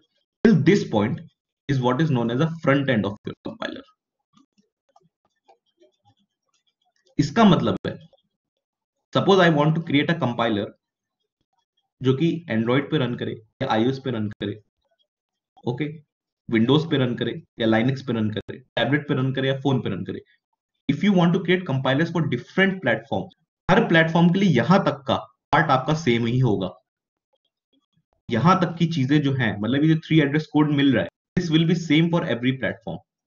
I have told you, if you remember in last class, that assembler is platform dependent. मैंने बताया ना, assembler platform dependent होता है कि Windows पे लिख रहे हो या फोन पे लिख रहे हो, टैबलेट पे लिख रहे हो, उसके हिसाब से असेंबलर चेंज होता है। बिकॉज असेंबलर यूजेस रजिस्टर्स और हर सिस्टम का रजिस्टर अलग होता है। Get this logic, why assembler are platform dependent. Assembler क्या यूज करता है, अभी मैंने देखा right now, just you have seen assembly code uses what, instruction set use करता है ना, मूव, ऐड, रजिस्टर्स, ये यूज करता है ना असेंबली कोड। रजिस्टर तो हर सिस्टम के अलग अलग होंगे ना। Registers for a computer will be different for registers from a laptop. Registers will be different, that is why assemblers are platform dependent, that is why assemblers are platform dependent. जिस platform पे लिख रहे हो, क्योंकि assembler registers use करेगा तुम्हारे hardware के। हो सकता है तुम्हारे पास उतने रजिस्टर्स हो ही ना, हो सकता है तुम्हारे पास कम पावरफुल रजिस्टर्स हो सकता है तुम्हारा इंस्ट्रक्शन सेट आर्किटेक्चर अलग हो और फिर program. So that is why assemblers are platform dependent. But not only assemblers are platform dependent, यहां से लेके आफ्टर द 3 एड्रेस कोड, चाहे कोड ऑप्टिमाइजेशन कर रहे हो, चाहे ये असेंबली कोड में बना रहे हो, इसके बाद यहाँ पे असेंबलर आएगा, here you will have assembler. ये सारी ही चीजें, ये सारी चीजें प्लेटफॉर्म डिपेंडेंट होती हैं, and that is why these are known as back end of the compiler.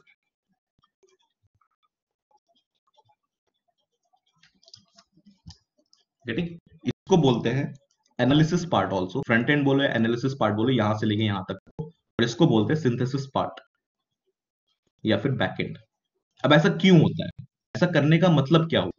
ऐसा करने का मतलब ये हुआ, सपोज आपको एक कंपाइलर लिखना है जो कि सपोज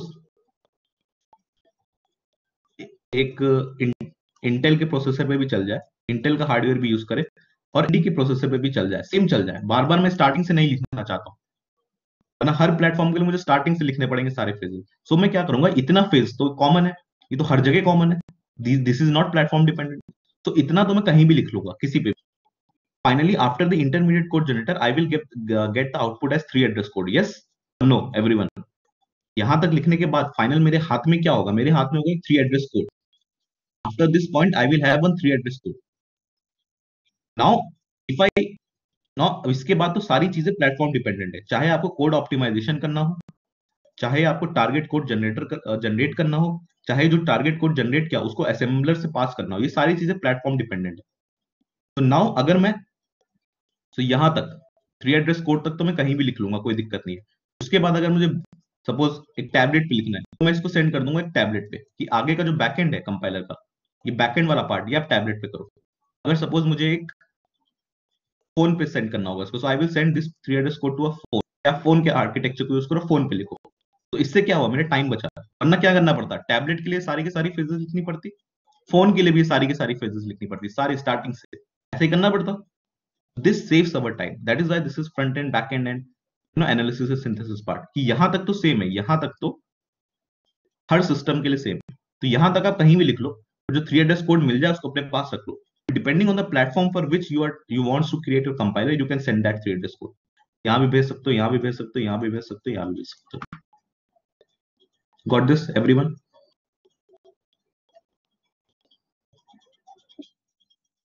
कोई दिक्कत किसी को?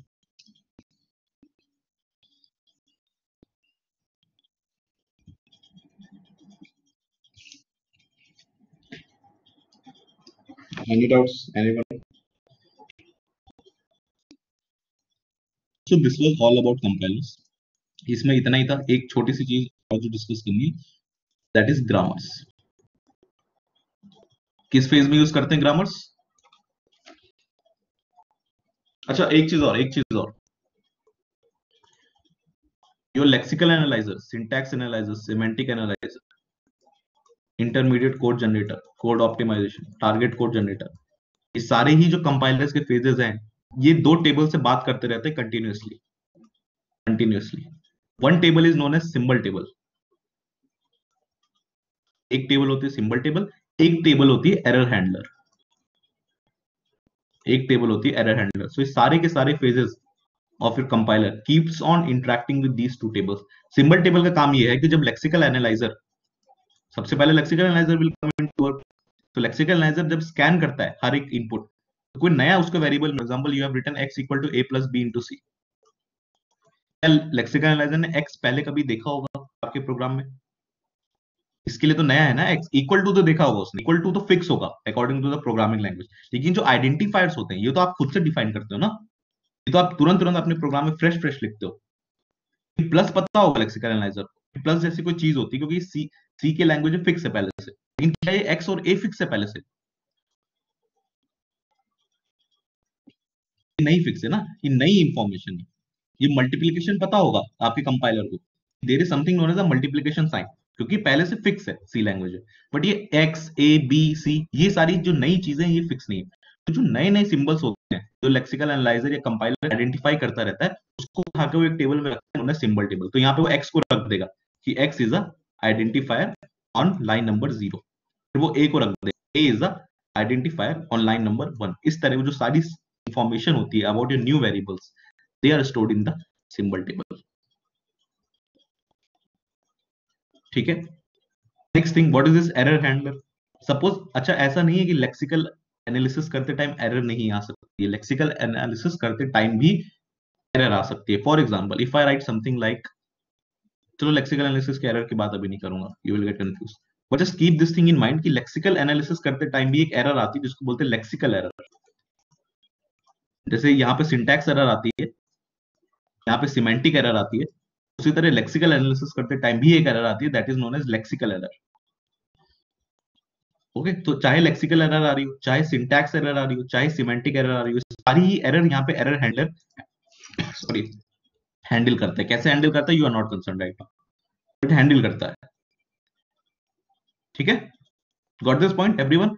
What is the use of a symbol table? It is used to store the information about new identifiers और न्यू डेटा टाइप्स और anything new encountered by a compiler.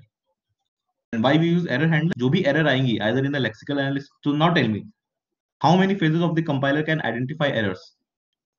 6 में से how many phases of the compiler can identify errors? 3 phases, right? एक lexical analysis कर सकता है, syntax analysis कर सकता है और सेमेंटिक एनालिसिस कर सकता है।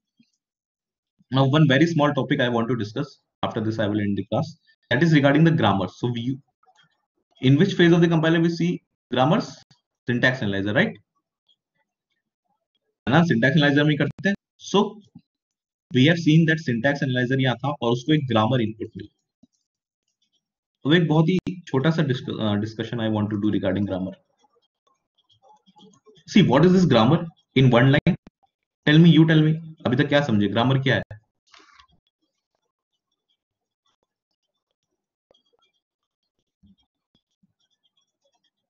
What is a grammar? जो भी whatever you have understood, just tell me. Rules to write a sentence, या rules to write a language. Rules to write a language will be much better way to say it. So grammar is nothing but rules of a language, you can simply say. A grammar is rules of a language. So can I say a grammar for C language will be different from a grammar for Java language? Yes, right. So for every language there is some grammar. अब इस grammar को लिखने के लिए एक there was a person known as Chomsky, not from computer science perspective but from linguistic perspective also. जो बोलने या लिखने का जो फॉर्मेट है ये चॉम्स्की ने दिया था सबसे पहले लिंग्विस्टिक्स में। तो चॉम्स्की ने कंप्यूटर साइंस के लिए भी लैंग्वेज की एक हायरार्की डिफाइन की। अभी ये सब आपको नहीं पढ़ना, ये अलग सब्जेक्ट में पढ़ोगे टीओसी, इसके बारे में details will be in TOC, but there was a person Chomsky जिसने ये हायरार्की डिफाइन की of your language. So he said that for C language, suppose if I am writing a C language, उसने बोला कि सी language के लिए जो grammar लिखोगे वो उसके टाइप 1 में आएगी, that is known as context free grammar. अभी टाइप 1 टाइप 3 आपको अभी नहीं पढ़ना है कुछ, but just remember this thing कि there is one thing known as context free grammar. इसका मतलब भी अभी आपको नहीं पढ़ना है, no no need to worry, but ये याद भी नहीं रखना है, बल्कि बस just for extra information I am telling, ताकि जब बाद में in your future years I think this subject you will lead in your second year, TOC. This is a very important subject from computer science perspective. जो Turing award मिलता है, there is an award known as Turing Award in computer science, the highest award. ये इसी subject के बाद start हुआ था. This is the base for computer science. जो मैं बोलता हूँ कि you can solve a problem. आपको लगता होगा कि डेटा स्ट्रक्चर्स और एल्गोरिदम बहुत बड़ी बड़ी चीजें, ये सुना है ना सबने, डेटा स्ट्रक्चर्स होता है, कुछ एल्गोरिदम्स होता है, ये सारी चीजें आई ही इस ऑटोमेटिक सब्जेक्ट से, टीओसी से. टीओसी बताता है what I have told you that you study computer science to solve a problem. TOC tells you which problem can be solved and which problem can not be solved. अगर आप problem solve कर सकते हो तब उसके लिए आप algorithm या डेटा स्ट्रक्चर लिखो. अगर आप प्रॉब्लम सॉल्व ही नहीं कर सकते हो तो ये सब लिख भी नहीं सकते आप. This subject tells you that. This is the very powerful, very theoretical subject. Mathematics है इसमें पूरी. You will read this in your later classes. उसमें पढ़ोगे something known as free grammar. तो I am telling you this word right so that जब ये पढ़ो future में कभी तो आपको एक क्लिक करेगा, so that you can back track. ये कॉन्टेक्स्ट फ्री ग्रामर पहले कहां पढ़ा था. ये कॉन्टेक्स्ट फ्री ग्रामर आपने पढ़ा था कंपाइलर के टाइम. तो syntax analyser context free grammar लेगा एज अ इनपुट. मतलब सी लैंग्वेज के लिए you will write one context free grammar. अब इसमें there are a lot of types. एक टाइप होता है बीएनएफ, एक टाइप होता है ईबीएनएफ, 4 बीएनएफ, 5 बीएनएफ, बहुत से टाइप होते हैं. सब आपको नहीं पढ़ना है. एक टाइप में थोड़ा सा एग्जांपल बता दें so that it will be helpful for you. BNF. Okay, BNF का फुल फॉर्म होता है बैकस, BAKUS, बैकस नॉर. ये लिख लो, बीएनएफ के बारे में लिख लो, Backus Naur form. BAKUS, Backus Naur form, BNF form. इसका मतलब ये है कि ये जो कॉन्टेक्स्ट फ्री ग्रामर लिखोगे आप सी लैंग्वेज के लिए, अभी तक क्या समझे इस ओवरऑल कहानी से आप लोग ये समझे कि फॉर अ सी लैंग्वेज जो मुझे ग्रामर डिफाइन करनी है that will be a context free grammar. और वो कॉन्टेक्स्ट फ्री ग्रामर लिखने का एक तरीका है बीएनएफ. अब ये कैसे दिखता है, ये ऐसे ही दिखता है जो मैंने आपको दिखाया है, E tends to E plus E, है ना. This grammar I have told you ना, यही है BNF grammar. This is a kind of grammar. इसका एक थोड़ा सा बेसिक बताऊं. Suppose I write something like this, digit tends to. अब मैं जो लिख रहा हूं you take the notes of this thing. Okay, से 0, से 1, से 2, से 3, से 4, से 5, से 6, से 7, से 8, से 9. Suppose I write something like this. तो ये मेरा हुआ लेफ्ट हैंड साइड, फिर एक एरो आया, फिर हुआ मेरा राइट हैंड साइड. इस लेफ्ट हैंड साइड हम लोग बोलते हैं नॉन टर्मिनल्स. मतलब ये जो ई है, अब चलो ये बात करते हैं. whatever is written on the left hand side, this is known as a non terminal. तो इस ग्रामर में बताओ नॉन टर्मिनल कौन सा है.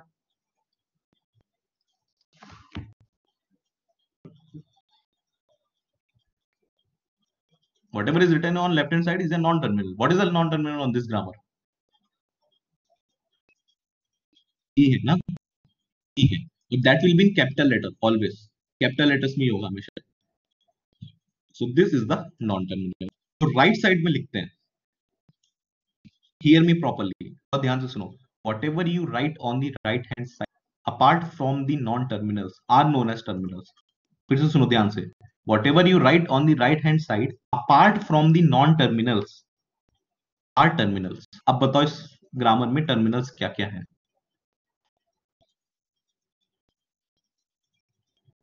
ये सिंबल को और बोलते हैं, ये कुछ नहीं है, ये और है. इसका मतलब ये ई tends to E plus E है.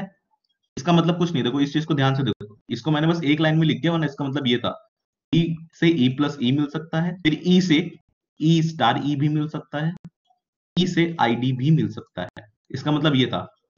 अब क्योंकि सब कुछ ई से ही मिल रहा था तो बस एक लाइन में लिख दिया, दैट्स इट. नहीं नहीं, अब फिर से सब लोग बहुत ध्यान से सुनो what I am saying. whatever you get on the right hand side, whatever you get on the right hand side apart from the terminal is a non terminal. so e terminal है. ई के सिवा right side में क्या क्या है, plus है, multiplication है और आईडी है. तीन चीजें है ना.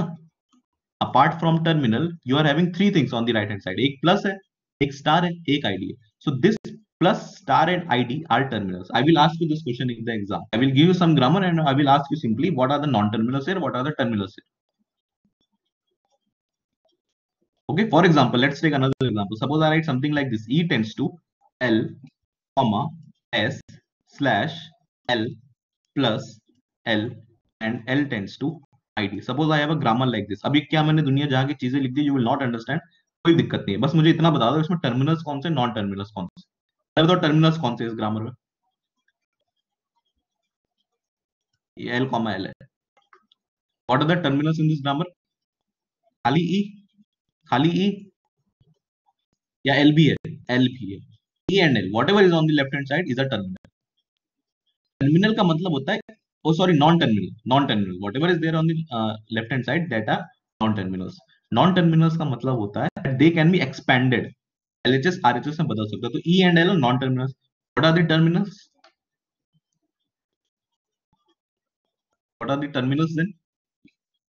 Comma plus and ID. Very good. तो whatever is there on the right hand side apart from the terminals, मतलब क्या, ए के कॉमा, ए के प्लस, ए के ID, they are my terminals. So whatever is on the left hand side they are non terminals, and whatever is there on the right hand side apart from the terminal non terminals are terminals. ठीक है, ये चीज समझ आ गई सबको। अब इसका मतलब ये होता है, इसको लिखने का मतलब ये होता है, just 5 minutes more I will and the class. Okay, बहुत ज्यादा टाइम मैंने ले लिया, तो this will finish. Okay, this topic will be finish completely. इसका मतलब ये होता है that if you write this non terminal anywhere, either this digit or you write e, इस तरह कुछ भी लिखोगे, इसका मतलब होता है दिस कैन बी एक्सपेंडेड। इसीलिए देखो मैंने जब पार्स ट्री बनाया था इसके लिए, तो मैंने पार्स ट्री ऐसे बनाया था, ई से मुझे मिला ई प्लस ई, मैंने क्या किया, इस ई को एक्सपैंड कर दिया था ई प्लस ई में। उसका मतलब ये होता है कि नॉन टर्मिनल जो होते हैं वो एक्सपैंड हो सकते हैं, या तो इसमें या तो इसमें या तो इसमें बदल सकते हैं। They can change their structure, they can अपना रूप बदल सकते हैं एक तरीके से। This E can be transform into E plus E, this E can be transform into E star E, this E can be transform into ID. Getting the point? So इसका मतलब है this digit, this is a non-terminal obviously on the LHS, so this can take the value of 0, this can take the value of 1, this can take the value of 2, anything in line. Got this point? Now this E tends to E, this is one production, इसको बोलते हैं one production, write down in your notes, इसको बोलते हैं one production of the grammar.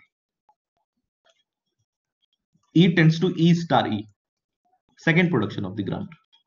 E tends to ID, third production of the grammar. Now tell me how many production this grammar have? इस grammar में कितने productions हैं?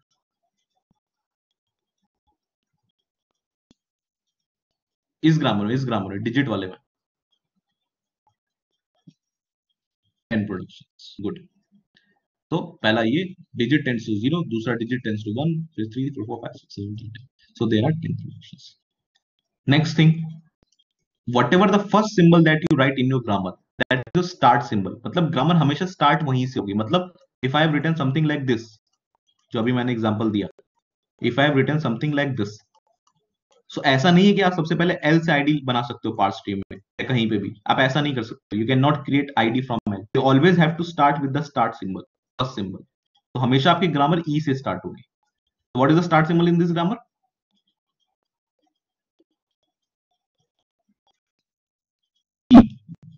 Okay, can you start with L in this grammar? Can you start with L?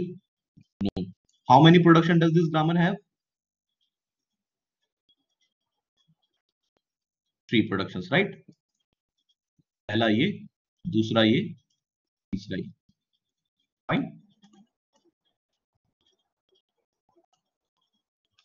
ये पढ़ क्या रहे हो? ये कॉन्टेक्स्ट फ्री ग्रामर है जिसका लिखने का तरीका BNF फॉर्म में है। We are reading this thing. One very last thing, now suppose ये तो एक डिजिट है ना, ये एक डिजिट है। Suppose I want to write digits continuously, एक के बाद एक लगातार डिजिट्स लिखना चाहता हूं। I want to write a natural number, suppose I want to write a natural number say 9318। क्या मैं इस प्रोडक्शन को यूज करके ऐसा लिख सकता हूं?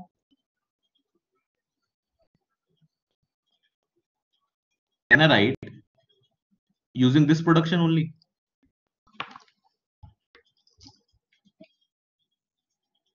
नहीं लिख सकते। देखो हमारे पास सिर्फ डिजिट है, इसको डिजिट छोड़ो, इसको डिजिट की जगह ई लिख दो यहाँ पे, ठीक है? अब तक तुम समझ गए होगे कि चाहे डिजिट लिखूं चाहे ई लिखूं, that means a non terminal.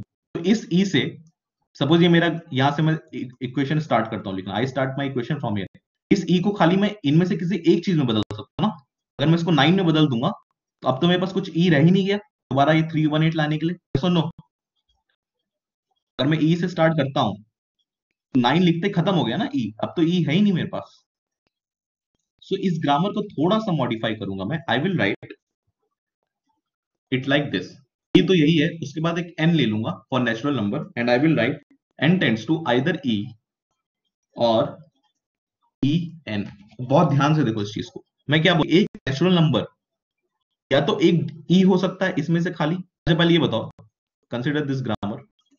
ये थोड़ा सा कॉम्प्लिकेटेड लग सकता है तुम लोगों को, you are in first year, तो ध्यान से देखो इस चीज को। Suppose this is my grammar for now, this is my grammar. First tell me how many productions this grammar have. Total number of productions.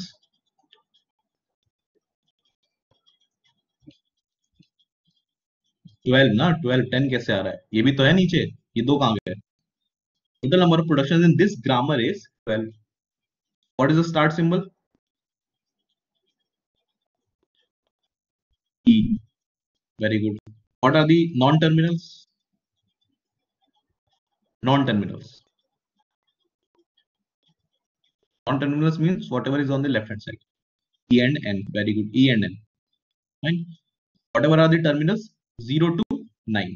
Terminals है 0 से 9 तक। फाइन, इसमें किसी को दिक्कत अभी तक? अब इस ग्रामर का मतलब क्या है? Suppose I want to write 9318, तो obviously you have to start from the start symbol, मतलब मैं ई से ही स्टार्ट कर सकता हूं। So I will start from E, right, और स्लैश, यहाँ पे सपोज स्लैश एन लिखा हुआ है, यहाँ पे स्लैश एन लिखा हुआ है। आई विल स्टार्ट फ्रॉम ई, बहुत ध्यान से देखो इस चीज को। आई विल स्टार्ट फ्रॉम ई। अब या तो ई से मैं 0 ले सकता हूँ, 1 ले सकता हूँ, 2 ले सकता हूँ, 9 तक कुछ भी ले सकता हूँ, या तो मैं एन भी ले सकता हूँ ई से, है ना। या तो ई से मैं 0 से 9 तक कुछ भी ले सकता हूँ या एन भी ले सकता हूँ। लेकिन अगर मैं 0 से 9 में कुछ भी लूंगा, अगर मैं 0 से 9 में कुछ भी लूंगा यहाँ, तो मेरा यहीं पे स्टॉप हो जाएगा, इसके आगे मैं बढ़ नहीं पाऊंगा, 9318 आ नहीं पाएगा। यस और नो? कुछ भी ले लूं 0 से 9 में, आगे बढ़ ही नहीं पाऊंगा क्योंकि कुछ बचेगा ही नहीं है एक्सपैंड करने के लिए। तो 0 से 9 का कुछ नहीं लूंगा। इस ई के लिए मैं I will take N for this E, I will take N for this E. इस ई के लिए मैं लूंगा एन। तो अब मैं यहां पे पहुंच गया, इस स्टेज पे पहुंच गया। अब एन को एक्सपैंड करना है, तो इस स्टेज पे पहुंच गया मैं। अब अगर एन से मैं दो चीजें ले सकता हूँ, एन से मैं ई ले सकता हूँ, एन से मैं ई और एन ले सकता हूँ। अगर मैं एन से ई लूंगा तो मैं वापस वहीं पहुंच जाऊंगा पहली स्टेज पे, और फिर से चीज होती रहेगी, है ना। तो ये पॉइंट नहीं है, मुझे चाहिए बहुत सारे 4 नंबर एक साथ चाहिए, तो मैं लूंगा ई एन। एन की जगह मैं लिखूंगा E N. I will write instead of N E N. Fine. Now for this E, सबसे पहला नंबर क्या है 9। अभी इस ई के लिए इसको मैं एक्सपैंड कर सकता हूं 9 से। अब 9 से एक्सपैंड करने के बाद भी मेरे पास ये एन रह जाएगा। इस ई को मैं रिप्लेस कर दूंगा 9 से। I will replace this E from 9। अब मेरे पास फिर एन बच गया। अब इस एन की जगह मैं फिर से ये लिख दूंगा 9 ई एन। अगेन इस एन को मैं ई एन से रिप्लेस कर दूंगा, फिर मुझे मिल गया 9 ई एन। अब फिर से इस ई की जगह मैं 3 लिख दूंगा, 9 3 एन। फिर से मैं इस एन को रिप्लेस करूंगा ई एन से। ये रिकर्सिव फंक्शन कॉलिंग होता है, इसको बोलते हैं रिकर्सिव फंक्शन कॉलिंग। बार बार एन इसी को कॉल करता जा रहा है। ये हो गया 9 3 ई एन। अब इस ई की जगह I will write 1, so 9 3 1 N. फिर इस एन की जगह I will write 9 3 1 E N. और इस तरह जितने नंबर्स आपको चाहिए आप लेते जाओ। इस तरह you can repeat the numbers. पहले हम लोग सिर्फ जब ई से यहां तक लिखे थे नंबर रिपीट नहीं कर पा रहे थे। Getting the point?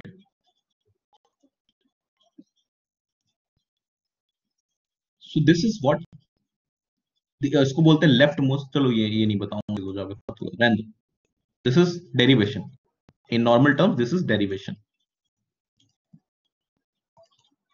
इसी तरह पार्स ट्री भी बनता है, इसी से पार्स ट्री भी बनता है। अगर इसका पार्स ट्री मुझे बनाना होता 9318 का,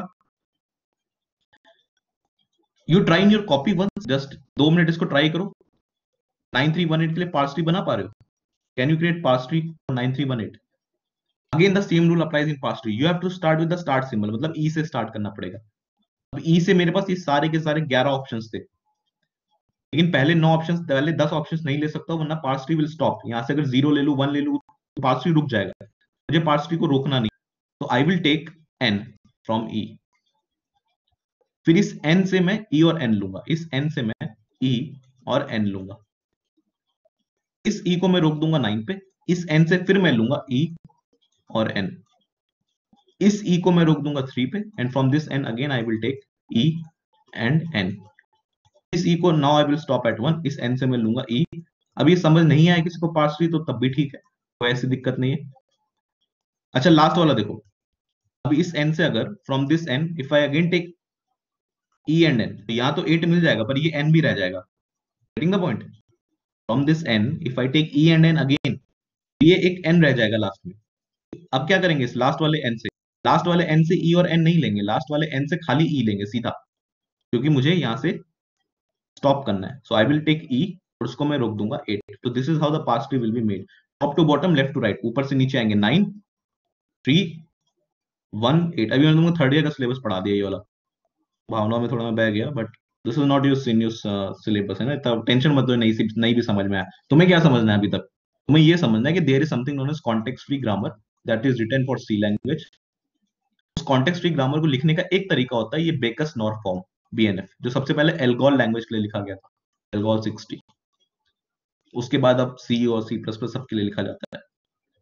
वो ऐसा कुछ दिखता है, इसमें लेफ्ट हैंड साइड को बोलते हैं नॉन टर्मिनल्स। क्या याद Jatin, this full class is recorded, everyone watch the recording again, फिर से देखना, कोई डाउट हो मुझसे पूछ लेना नेक्स्ट क्लास में, ठीक है? ये नहीं भी समझ आया किसी को, ये डेरिवेशन इज फाइन, कोई कोई ऐसी दिक्कत नहीं, ये थोड़ा मैंने डेप्थ में बता दिया, बट इतना it's okay. In your first year you just have to know there is something known as context free grammar which you write for every language, उसी के हिसाब से सिंटैक्स एरर्स आती हैं। To write that context free language we have some form known as BNF। वो BNF ऐसा दिखता है, इसमें whatever is on the left hand side that are known as non terminals, जैसे E और N जो कैपिटल लेटर्स में लिखे होते हैं, whatever is there on the right hand side apart from the non terminals are known as terminals, and we always start with the start symbol। बस इतना याद रखो, enough। नहीं भी समझ आया तो it's fine, no issues। Okay, so I will end the class today। You just watch the recording again, everyone। Any doubts you ask me in the next class, okay? So thank you।